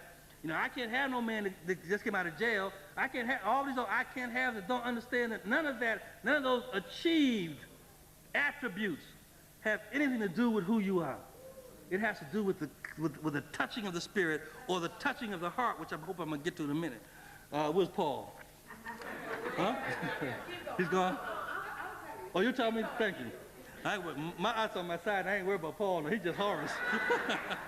Now, the spiritness is one that I really hope to struggle with and allow you to struggle, because it is experienced in a particular way. Spiritness is experienced in a particular way. It is the spiritness that we experience as the urge and the desire for what is excellent. Ask yourself a simple question. Why do Africans do good? Why do we forgive? You see? And the reason why we do good, the reason why we forgive is because of this concept of spiritness. It is that spiritness that drives us for good and for right.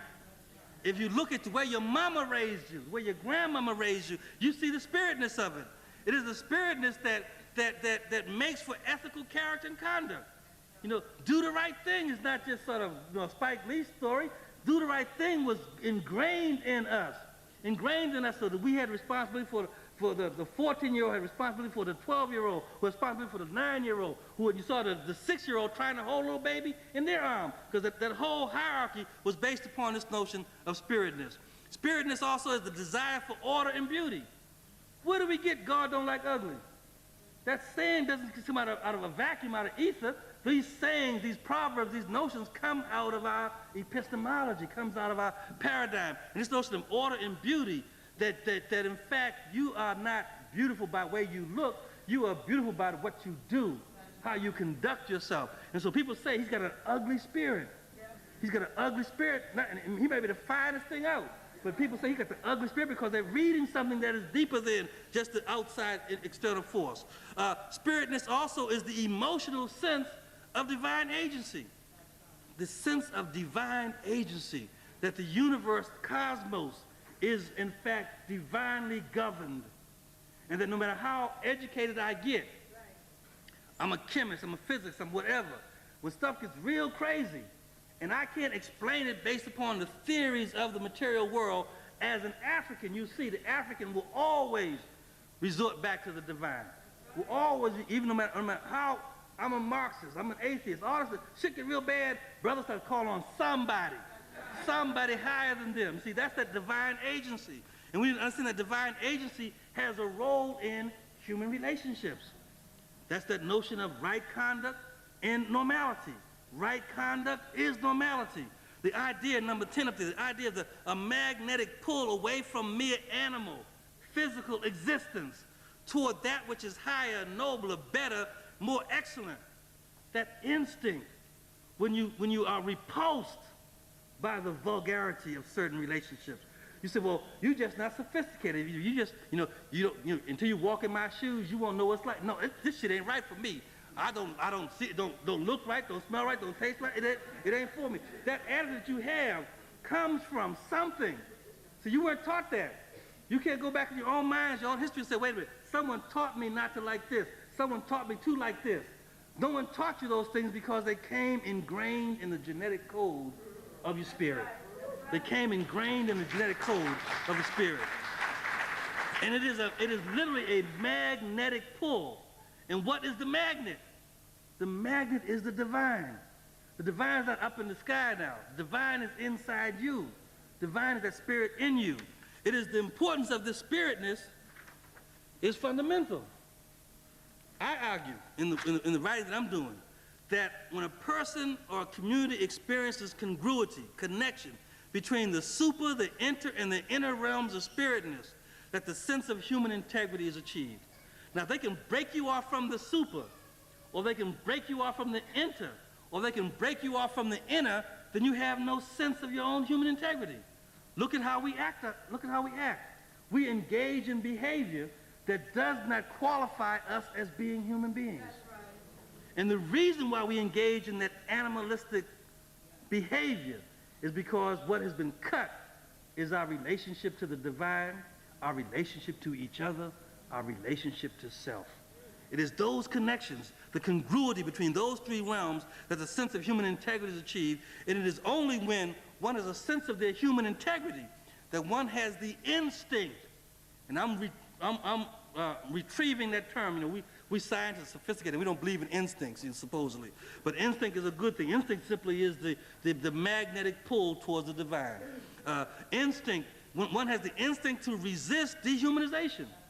Hear what I'm saying? If you don't have a sense of your human integrity, you will not resist your own human degradation. It can be operated on a personal level.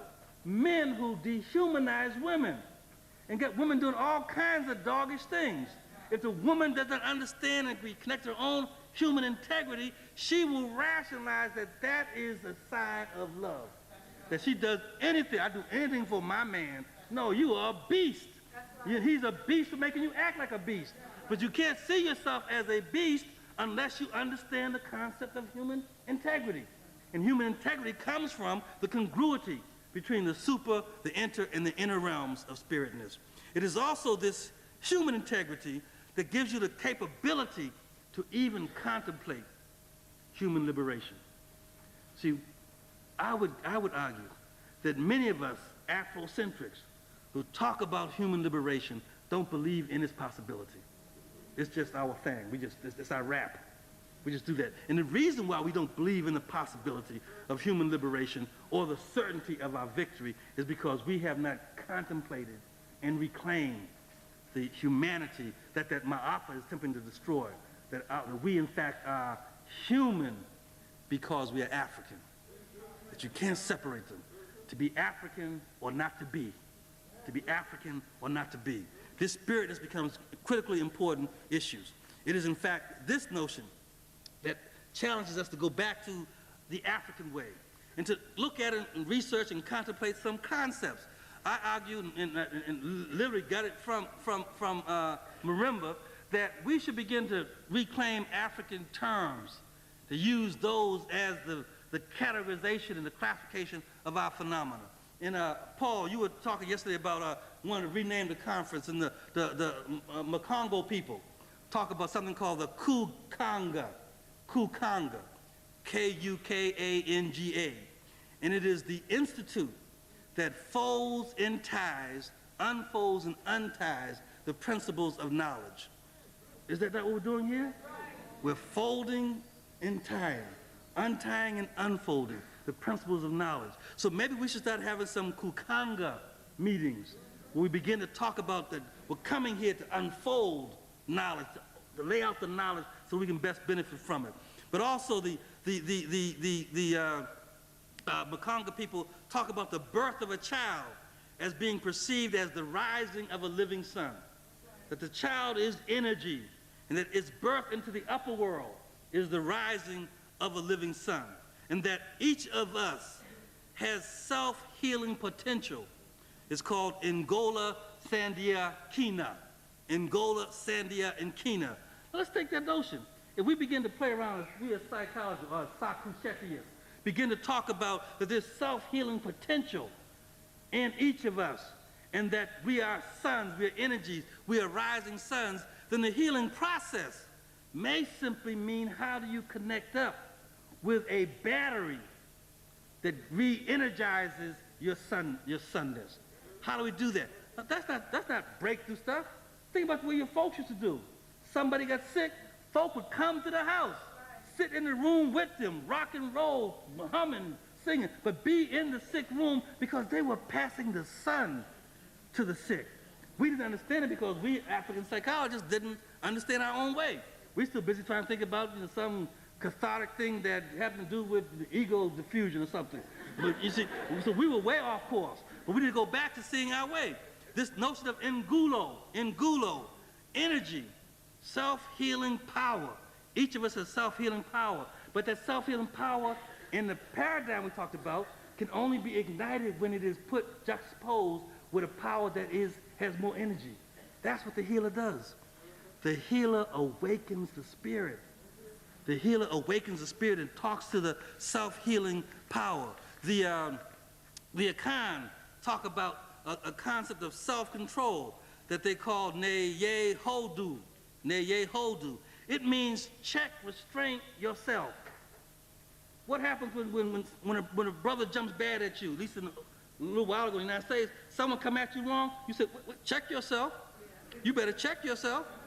Where does this come from? You see what I'm saying? There are retentions here that we do all as Africans all around ourselves, but don't understand because we haven't had a framework for placing it in the context that allows us to see it.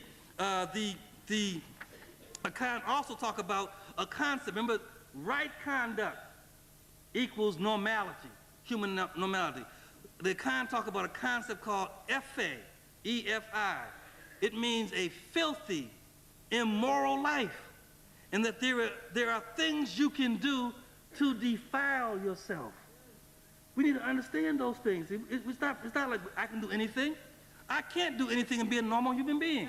There are things that I can do that defile myself. And there are some traditions that you can do certain things that excuse you from being a human being. That you are no longer a human being.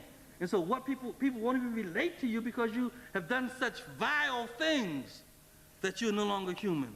In the Akan, incest is one of those things. The moyadi, it means to eat of one's own blood. When you have sexual relationships with your own kinfolk, that is so abhorrent, so vile, that it's seen as eating your own blood. And in ancient times, both the man and the woman were killed. Didn't play that. Don't send me to no therapist. You know, I can't help myself. I can't help myself. No. And back in the day, you had one place to go once you have excused yourself from being a human being. Remember, to be normal is to engage in right conduct. Ma'at, truth, justice, righteousness, harmony, balance, propriety, and order. It is in this tradition that we can begin to talk about the healer now. The healer is the awakener of the human spirit. Healing is the seer. Healer are the visionaries. Healer are those who are willing to and determined to see the unity and the peace in the condition of life. Those things that are disruptive and don't create peace. And so I'm engaging in something that makes me feel anxious. There's something wrong here. My natural state is to feel at peace. Now, if I'm related to my sister, and every time I see her, I get anxious, something's wrong. It's not that I need some assertiveness training. It's not that I need to be able to speak up for myself. No, something's wrong here. And it has to do with right conduct, not method. You see, the ancient African healer says, you inspire. That the West tries to manipulate healing. You manipulate the bones, you twist the bones, you mix up some pills, you try to manipulate external material chemicals to heal. The African says you heal by inspiring, by enlivening. And so if I have a relationship with my wife and something's wrong and we're anxious, that you can't just give me some pill to calm me down. You got to reestablish the balance in the relationship. The healer can only heal by seeing. The healer should help us to see and understand. And this is our role. This is our destiny, I think.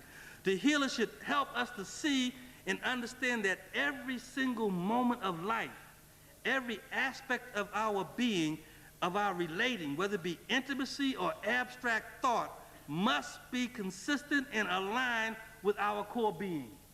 We have to think African. We have to be African. We have to relate African. We have to do African. Otherwise, we are sick. And this physician suggests that we have a lot of work to do. It is the spirit, this force that becomes important. And in fact, in the African tradition, the healing practice sometimes is called the Kuguza Mtima, meaning to touch the heart. That what the healer does is touch the heart. And Kuguza Mtima represents the experience of being touched. Think about the word. You touched me. On one individual relationship, when sister touched me, that's when my nose gets open. I'm just tore up. I just got to be with this sister. Or when a teacher teaches and you feel, not only do you understand what the teacher's saying, you feel the information. You can touch it. It touches your heart. Back in ancient Kemet, what does it say? It says, through the tongue in the heart do we know. And so the touching of the heart becomes the method of transcendence, the method of transformation. We are able to not only, through this touching of the heart, we are able not only to join with the ancestors, but to commune with them. In touching the heart, we are able to experience the deepest sense of becoming our ancestors. That's what we were talking about when we said that I am the ancestors come back to do, to go forward. In fact, Africa teaches us that the reason why we venerate the ancestors is because the ancestors are only those people who do such good that they change the living, and that they themselves literally come back in the newborn so they will experience that which they created. That's their reward. I will come back in life if I've done good and changed the nature of the world. Then I can come back and experience that goodness that I created. There is a wonderful sense of reciprocity, even in death, in the African way. We need to understand our way, that we need to understand that the sacred is simply the experience of the ordinary, the mundane, the secular, as extraordinary, special, and divine. And the only way you experience that is by going into yourself and touching the heart. The Kuguza Mtima has the power to transform our consciousness. It is partly, I believe, the failure of Western education, is that it never touches our heart. It gives us skill, it gives us information, it gives us technique, but we are never touched by it.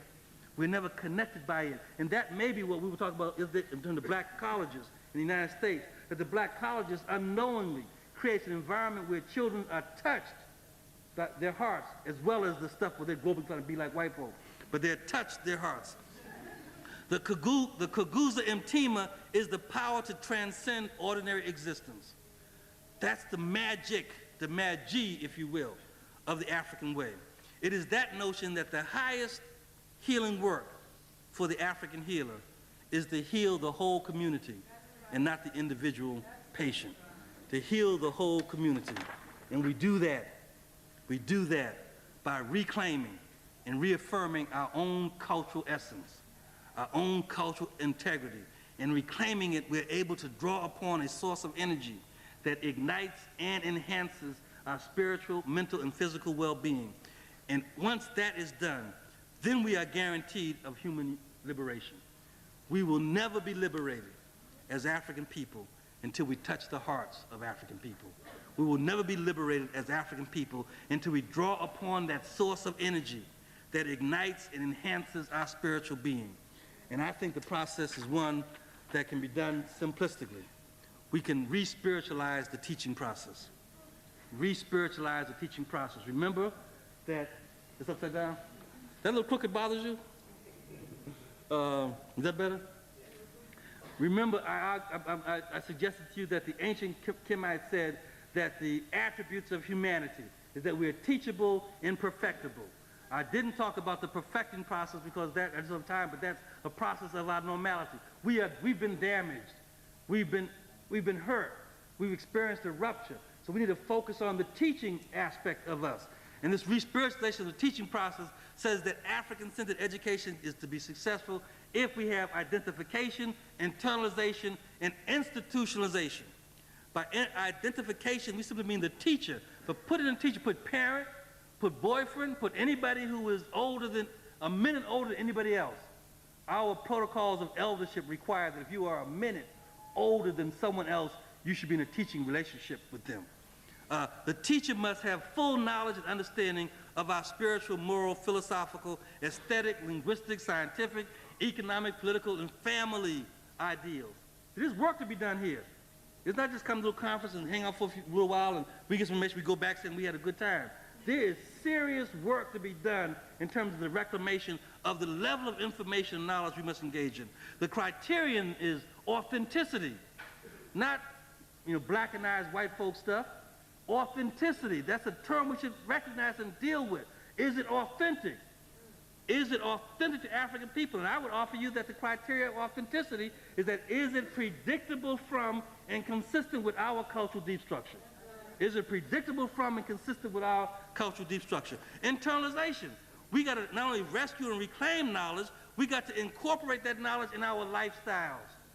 It ain't just about during Black History Month or during some holiday, during this weekend convention that we be black. We got to internalize that as a lifestyle change. We got to see how we relate to each other in lifestyle. And then finally, and that's to do with practice and performance. Everything is a practice. Everything is a performance. If I'm dating my old lady, it's a practice and performance. And I do it, keep doing it so I get it right. Practice and performance. We got to internalize these issues. Institutionalization simply says we need to be struggling and fighting with all these institutions, all of them, about policy and program that reflect the interest and image of African people. And I would say that in a sort of metaphorical way, we have to Africanize time and space. I don't care where we are. If we're in time and we're on space, it's got to be African. If I'm in an all-white school, it's going to be African. If I'm in, so if I'm working, it's got to be African. Those are easy things to say, but they're hard to do. That enters into political struggle. That we got to engage in struggle in terms of our own humanity. The issues of re-spiritualization teaching process becomes important. And in doing that, we end up with some guidelines. And the guidelines I want to end with are three B's: being, becoming, and belonging. As a formal re-spiritualization process, being, that the state of our spiritness, we have to be conscious of having an essence. You hear what I'm saying? We have to be conscious of having an essence. We have an essence. We're just not empty containers that happen to be black. We have an essence. and that essence is an attribute of the divine. Becoming, the continuous and constant movement toward a higher level. The alchemical process of transformation to perfectibility dictates that there is divine law, and the divine law is that you be. But every law has a moral mandate, and the moral mandate associated with being is to become better, to become more better. Whatever we do, we got to do it more better. That's our becoming. The process is always one of higher elevations. The whole rites of passage model in the African tradition was really mastery, becoming more better at a level, receiving the right from the community to pass on to the next level and become more better at that. Receiving the right to pass from the community to the next level and becoming more better. So all our hierarchy is a process of what? The alchemical process of transformation to perfectibility. That we are a perfecting people. That we, whatever it is, we're going to get it and make it more better. And we do it naturally. We don't even think about it. Whatever it is, we're going to do it, take it, and make it more better. And that probably bothers some people because they think they get down pat, and there's a certain rule you're supposed to follow. We read the rules, learn them, study them, go on, make up some new shit, move it to a higher level. We always do that. And the best example is basketball in America. Basketball in America. White boy, genius, created basketball. A little ball, rags, basket, out basket. He said the rule is run, drop, stop, set, shoot. Run, drop, stop, set, shoot. Run, drop, stop, set, shoot. Enter this thing called a black man. A whole new thing.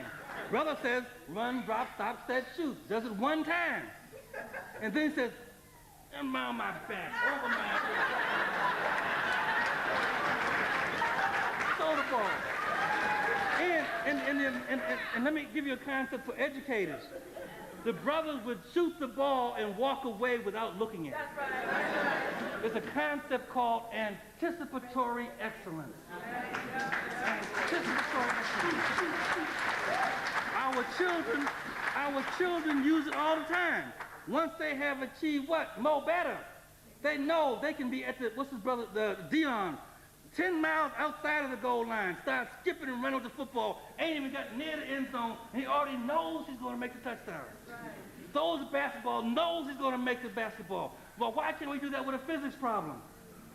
You hear what I'm saying? That why can't we teach in a mode and a method that uses this anticipatory excellence that says that you, in fact, are more better in whatever it is. I go to the blackboard to fill out the math problem, and the black child gets up and starts writing the answer before I finish writing the problem. That's anticipatory excellence, and that's what we are capable of doing. But because we haven't engaged in an educational process that exploits and benefits from our spirit, we end up doing what? The law of non-being. If you don't exist according to your African essence, everything you think you are will simply be a diminishment. We are operating at a low level. We are operating at the low level. And it's this becoming that helps us to do that. The final one is belonging. Belonging, a state of being that says we are part of a whole. We're not separate, we're not broken, we're not disconnected. It's a condition wherein we are intricately and essentially infused and blended with each other. What happens to my brother happens to me. What happens to my sister happens to me. That's why years ago I wrote an article that says that when a brother shoots another brother and kills him, he's not committing homicide, he's committing suicide.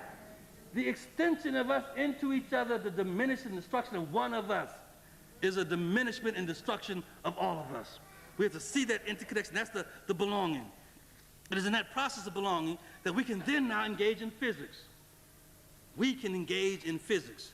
We can talk about the notion of retentions, that the act or the power of remembering and retaining an aspect of an original form. That's a retention.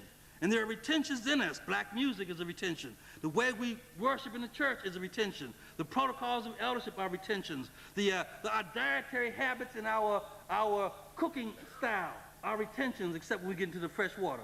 Our language, Ebonics, is a retention. So we can begin to talk about these retentions as there are retentive ideas and energy. How do we do this now in physics? How do we take the retentive idea and energy and associate it with less retentive ideas and stimulate them to recover themselves,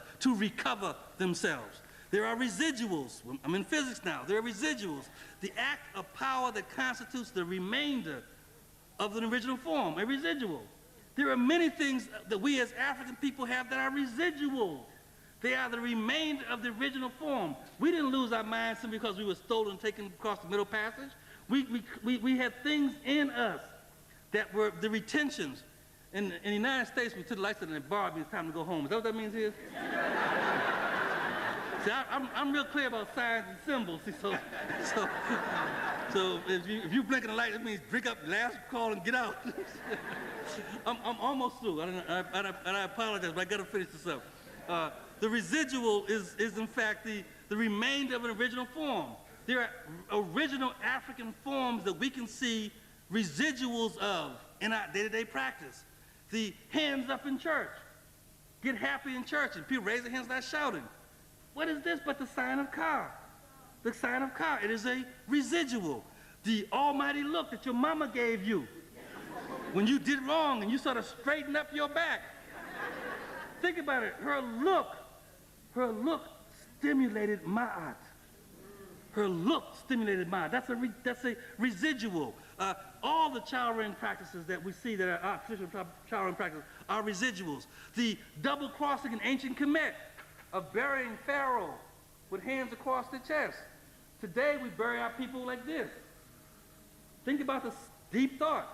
Here the double crossing signified that there was life after this, that the body was dead, the container was dead, but the spirit continued on, there was life after this. The double crossing meant life everlasting.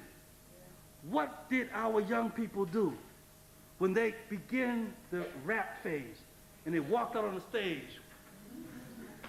You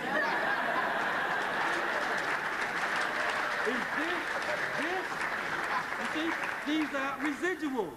And so but the problem we had is that eldership did not interpret that for those young men. And so we allowed the aliens to say, these are angry inner city ghetto black men. And then they criminalized them and vulgarized them and made an industry that they profited from, where our children were simply reaching back into their own reservoir of the spirit and saying, you can't touch this. It doesn't matter what you do.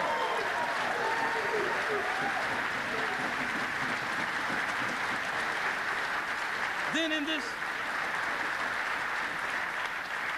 I just have two more. Then there's this physics is resonance. Resonance. Things resonate, they vibrate. That there are vibratory energies that produce a response in one subject, one object, that is similar to the vibratory object. Like a tuning fork. Take a tuning fork and it vibrates, and you take another tuning fork beside it, it'll vibrate, and it'll vibrate at similar tone or note.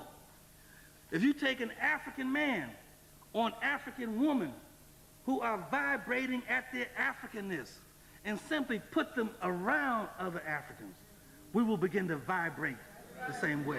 We need to understand the physics, so we need to say you don't just put your children in the vibratory space of anybody.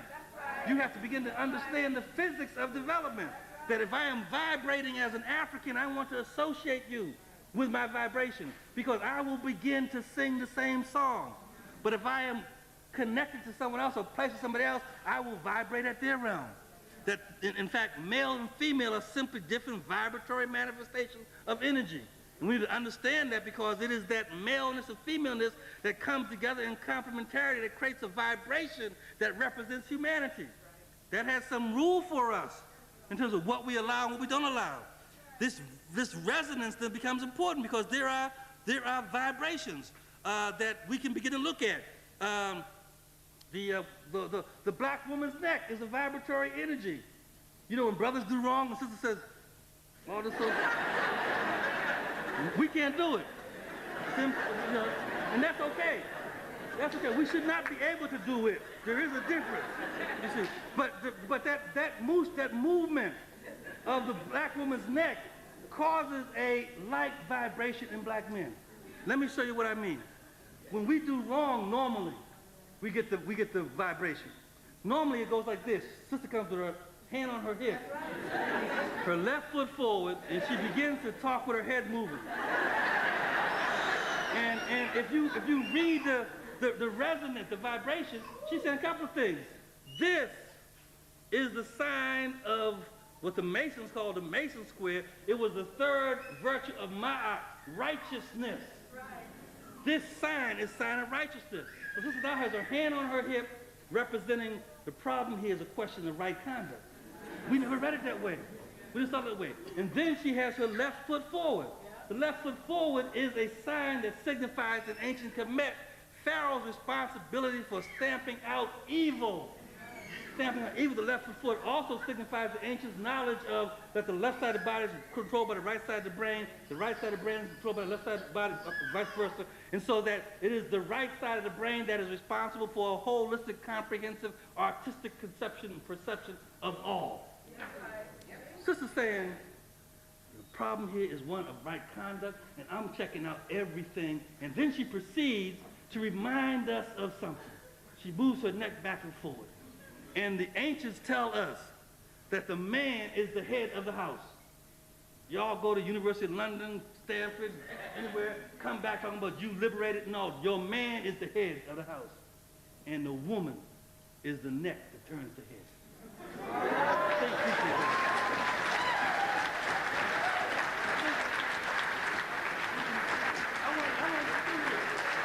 Now, let's do what our ancients did. Read the symbolic script. The symbolic script says that you have done something wrong. I come to remind you there's a question of right conduct. I let you know that I am comprehending everything, not just as one instance. And I remind you that the feminine principle is responsible for the direction and purpose of life. And I'm saying what? I can handle this. If I'm totally European, I would just simply kick your ass. I was like, bitch, I'm the man here. Well, you to pull that neck back up straight, I'll beat your ass. Now, and many of us do that.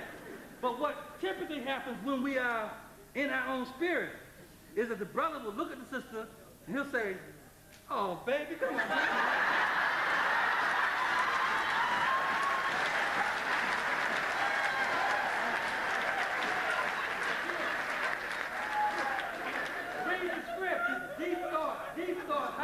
Read the script. Here is a brother creating a resonance of energy, a rhythm. Establishing that rhythmic energy between me and that woman, what invariably happens. The sister says, oh, get yourself on in here, stop acting like a fool. But what happened was forgiveness. What happened was a reconnection of the breach. You see? But we don't understand that, so we can't teach that. We have to understand the physics of African culture, the physics of African philosophy. This resonance becomes important. And the final one is romance. Romance. Fourth R. Romance is a state or a condition where one holds, values, and treasures another with love, caring, and affection for a particular purpose. The purpose is in order to sustain, to promote, to nurture, and to inspire their perfectibility. That's romance. Romance ain't this stuff you see on soapbox operas. Romance ain't the Harlequin novels. Romance is a condition where the energy, the spiritness, is such that it sustains me, it promotes me, it nurtures me, it inspires me. It is romance I have with my wife. When I wake up in the morning and look at her, and I believe at that moment I can go beyond what I thought was my limitation. That's romance. That's inspiration. It is this romance that is self and collective cherishment. We need to teach our children about cherishment. What do you cherish? What do you do when you cherish something? You protect it, you nurture it, you care for it. We need to talk about cherishment in our relationships. It is this romance that we see in our behavior in terms of service and sacrifice. Service to community is a romance. We should have, each of us individually should have a romance with the African community. Each of us collectively should cherish the African community. It is this romance that allows me to say, this is my woman. This is my woman. Now again, if I'm in another people's paradigm, I will say, don't you say I'm your woman. I don't belong to you. I'm not. I'm my own woman. You don't own me. That's sheepdog. That's sheepdog. In the African tradition, if you are mine, it is because you are essential to me. You belong to me. And my woman does belong to me. She belongs to me. Just as my hand belongs on my arm. My heart belongs in my chest. My eyes belong in my face. My woman belongs to me. Because if she removes herself from me, I am ultimately diminished. I am less when I lose the connection to the black woman. I am less.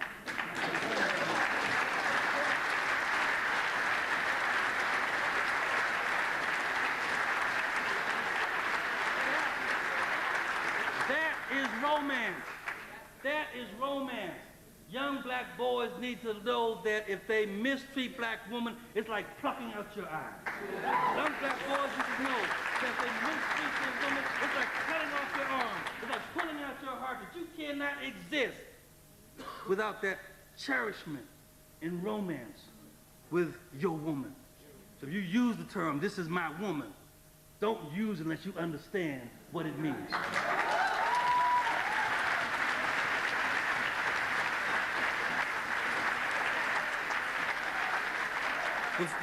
The final term I want to give you is, because I've heard this over again, and I appreciate the intent of suggesting that I was a mentor and that we need mentors, but I would direct you to go and look up mentor in Greek mythology. Remember, mythology in the African tradition is the formula that fulfills the truth it proclaims. So I approach Greek mythology the same way. And in Greek mythology, Mentor is a friend of April. And April is a guy who wants to go off in the Trojan War and rape and plunder and kill other people's stuff.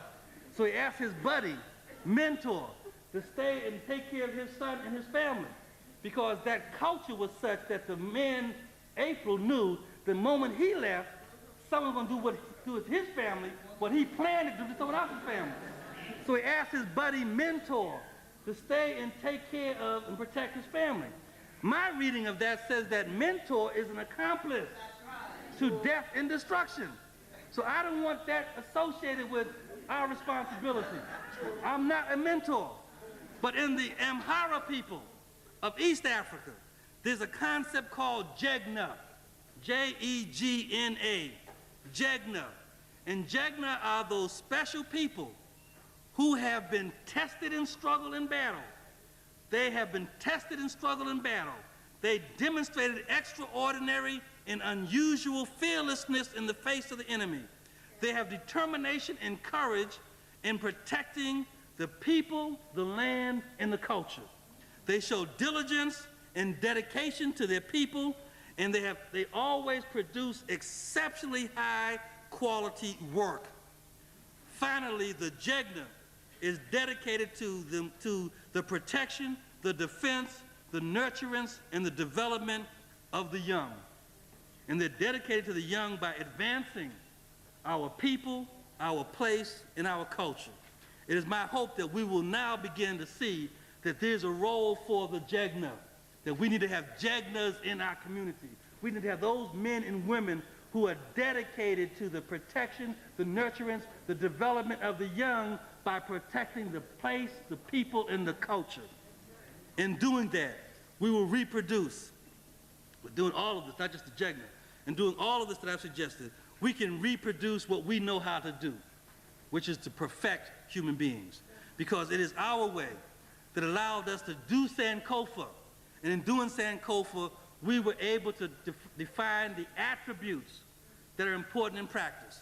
Competence, confidence, consciousness, defiance, discipline, all attributes that are important for human beings. If we reclaim our culture, if we identify, internalize, and institutionalize our way, then we can once again produce black men and women that have the competence of a W.B. Du Bois or a Mary Bacal Bethune, the confidence of a Muhammad Ali or a Wilma Rudolph, the consciousness of a Malcolm X and a Yaa Asantewaa, the defiance of a Elijah Muhammad and a Rosa Parks, the discipline of a Charles Drew and a Josephine Baker, the duty to race of a David Walker and a Mary Church Terrell, the intelligence of a George Washington Carver and an Evelyn Boyd Granville, the devotion to people and culture of Ramsey II and Kandaki, Queen of the Moreau, the commitment to our people of Martin Luther King and Harriet Tubman, the ability to contribute one's material wealth of a Bill Cosby or a Madam C.J. Walker, the integrity of a Paul Robeson and a Zora Neale Hurston, the courage of a Nat Turner and a Sojourner Truth, the character, ultimately, the character of Imhotep and Hatshepsut. We know how to do this. We know how to do this, and in the African, Amun says, Sia is in his heart, Hu is on his lips, his Ka, his spirit is everything that exists, my virtue of his tongue, his Ba is Shu, his heart is Tef Nut, he is the Horus of the double horizon, who is in the sky, his right eye is the day, his left eye is the night, he is everyone's guide in all directions, his body is noon, he gives birth to everything that is and cause all that will exist to live. It is in the book of knowing the modes of the existence of Ra and the overthrowing of the serpent Apophi that I say unto you, Keperi, Keper, Keperu, Keperku, Im Keper, when Africa became, the becoming became. Africa have become and is becoming. Ashe.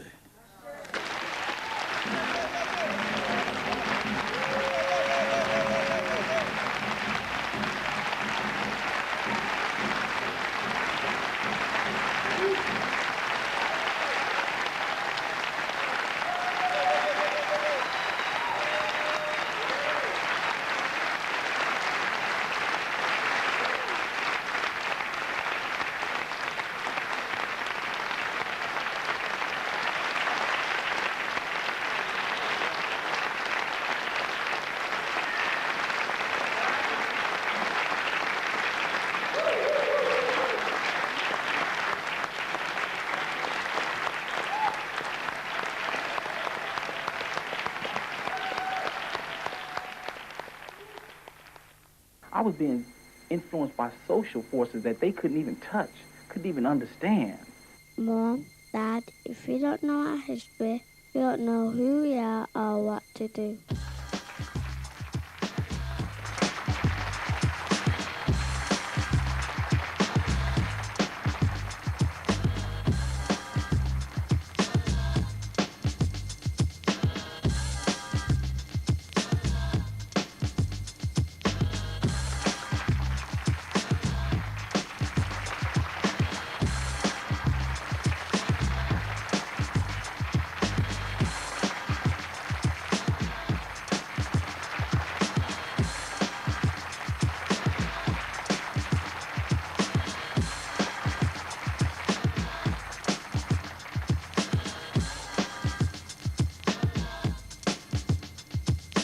I was being influenced by social forces that they couldn't even touch, couldn't even understand.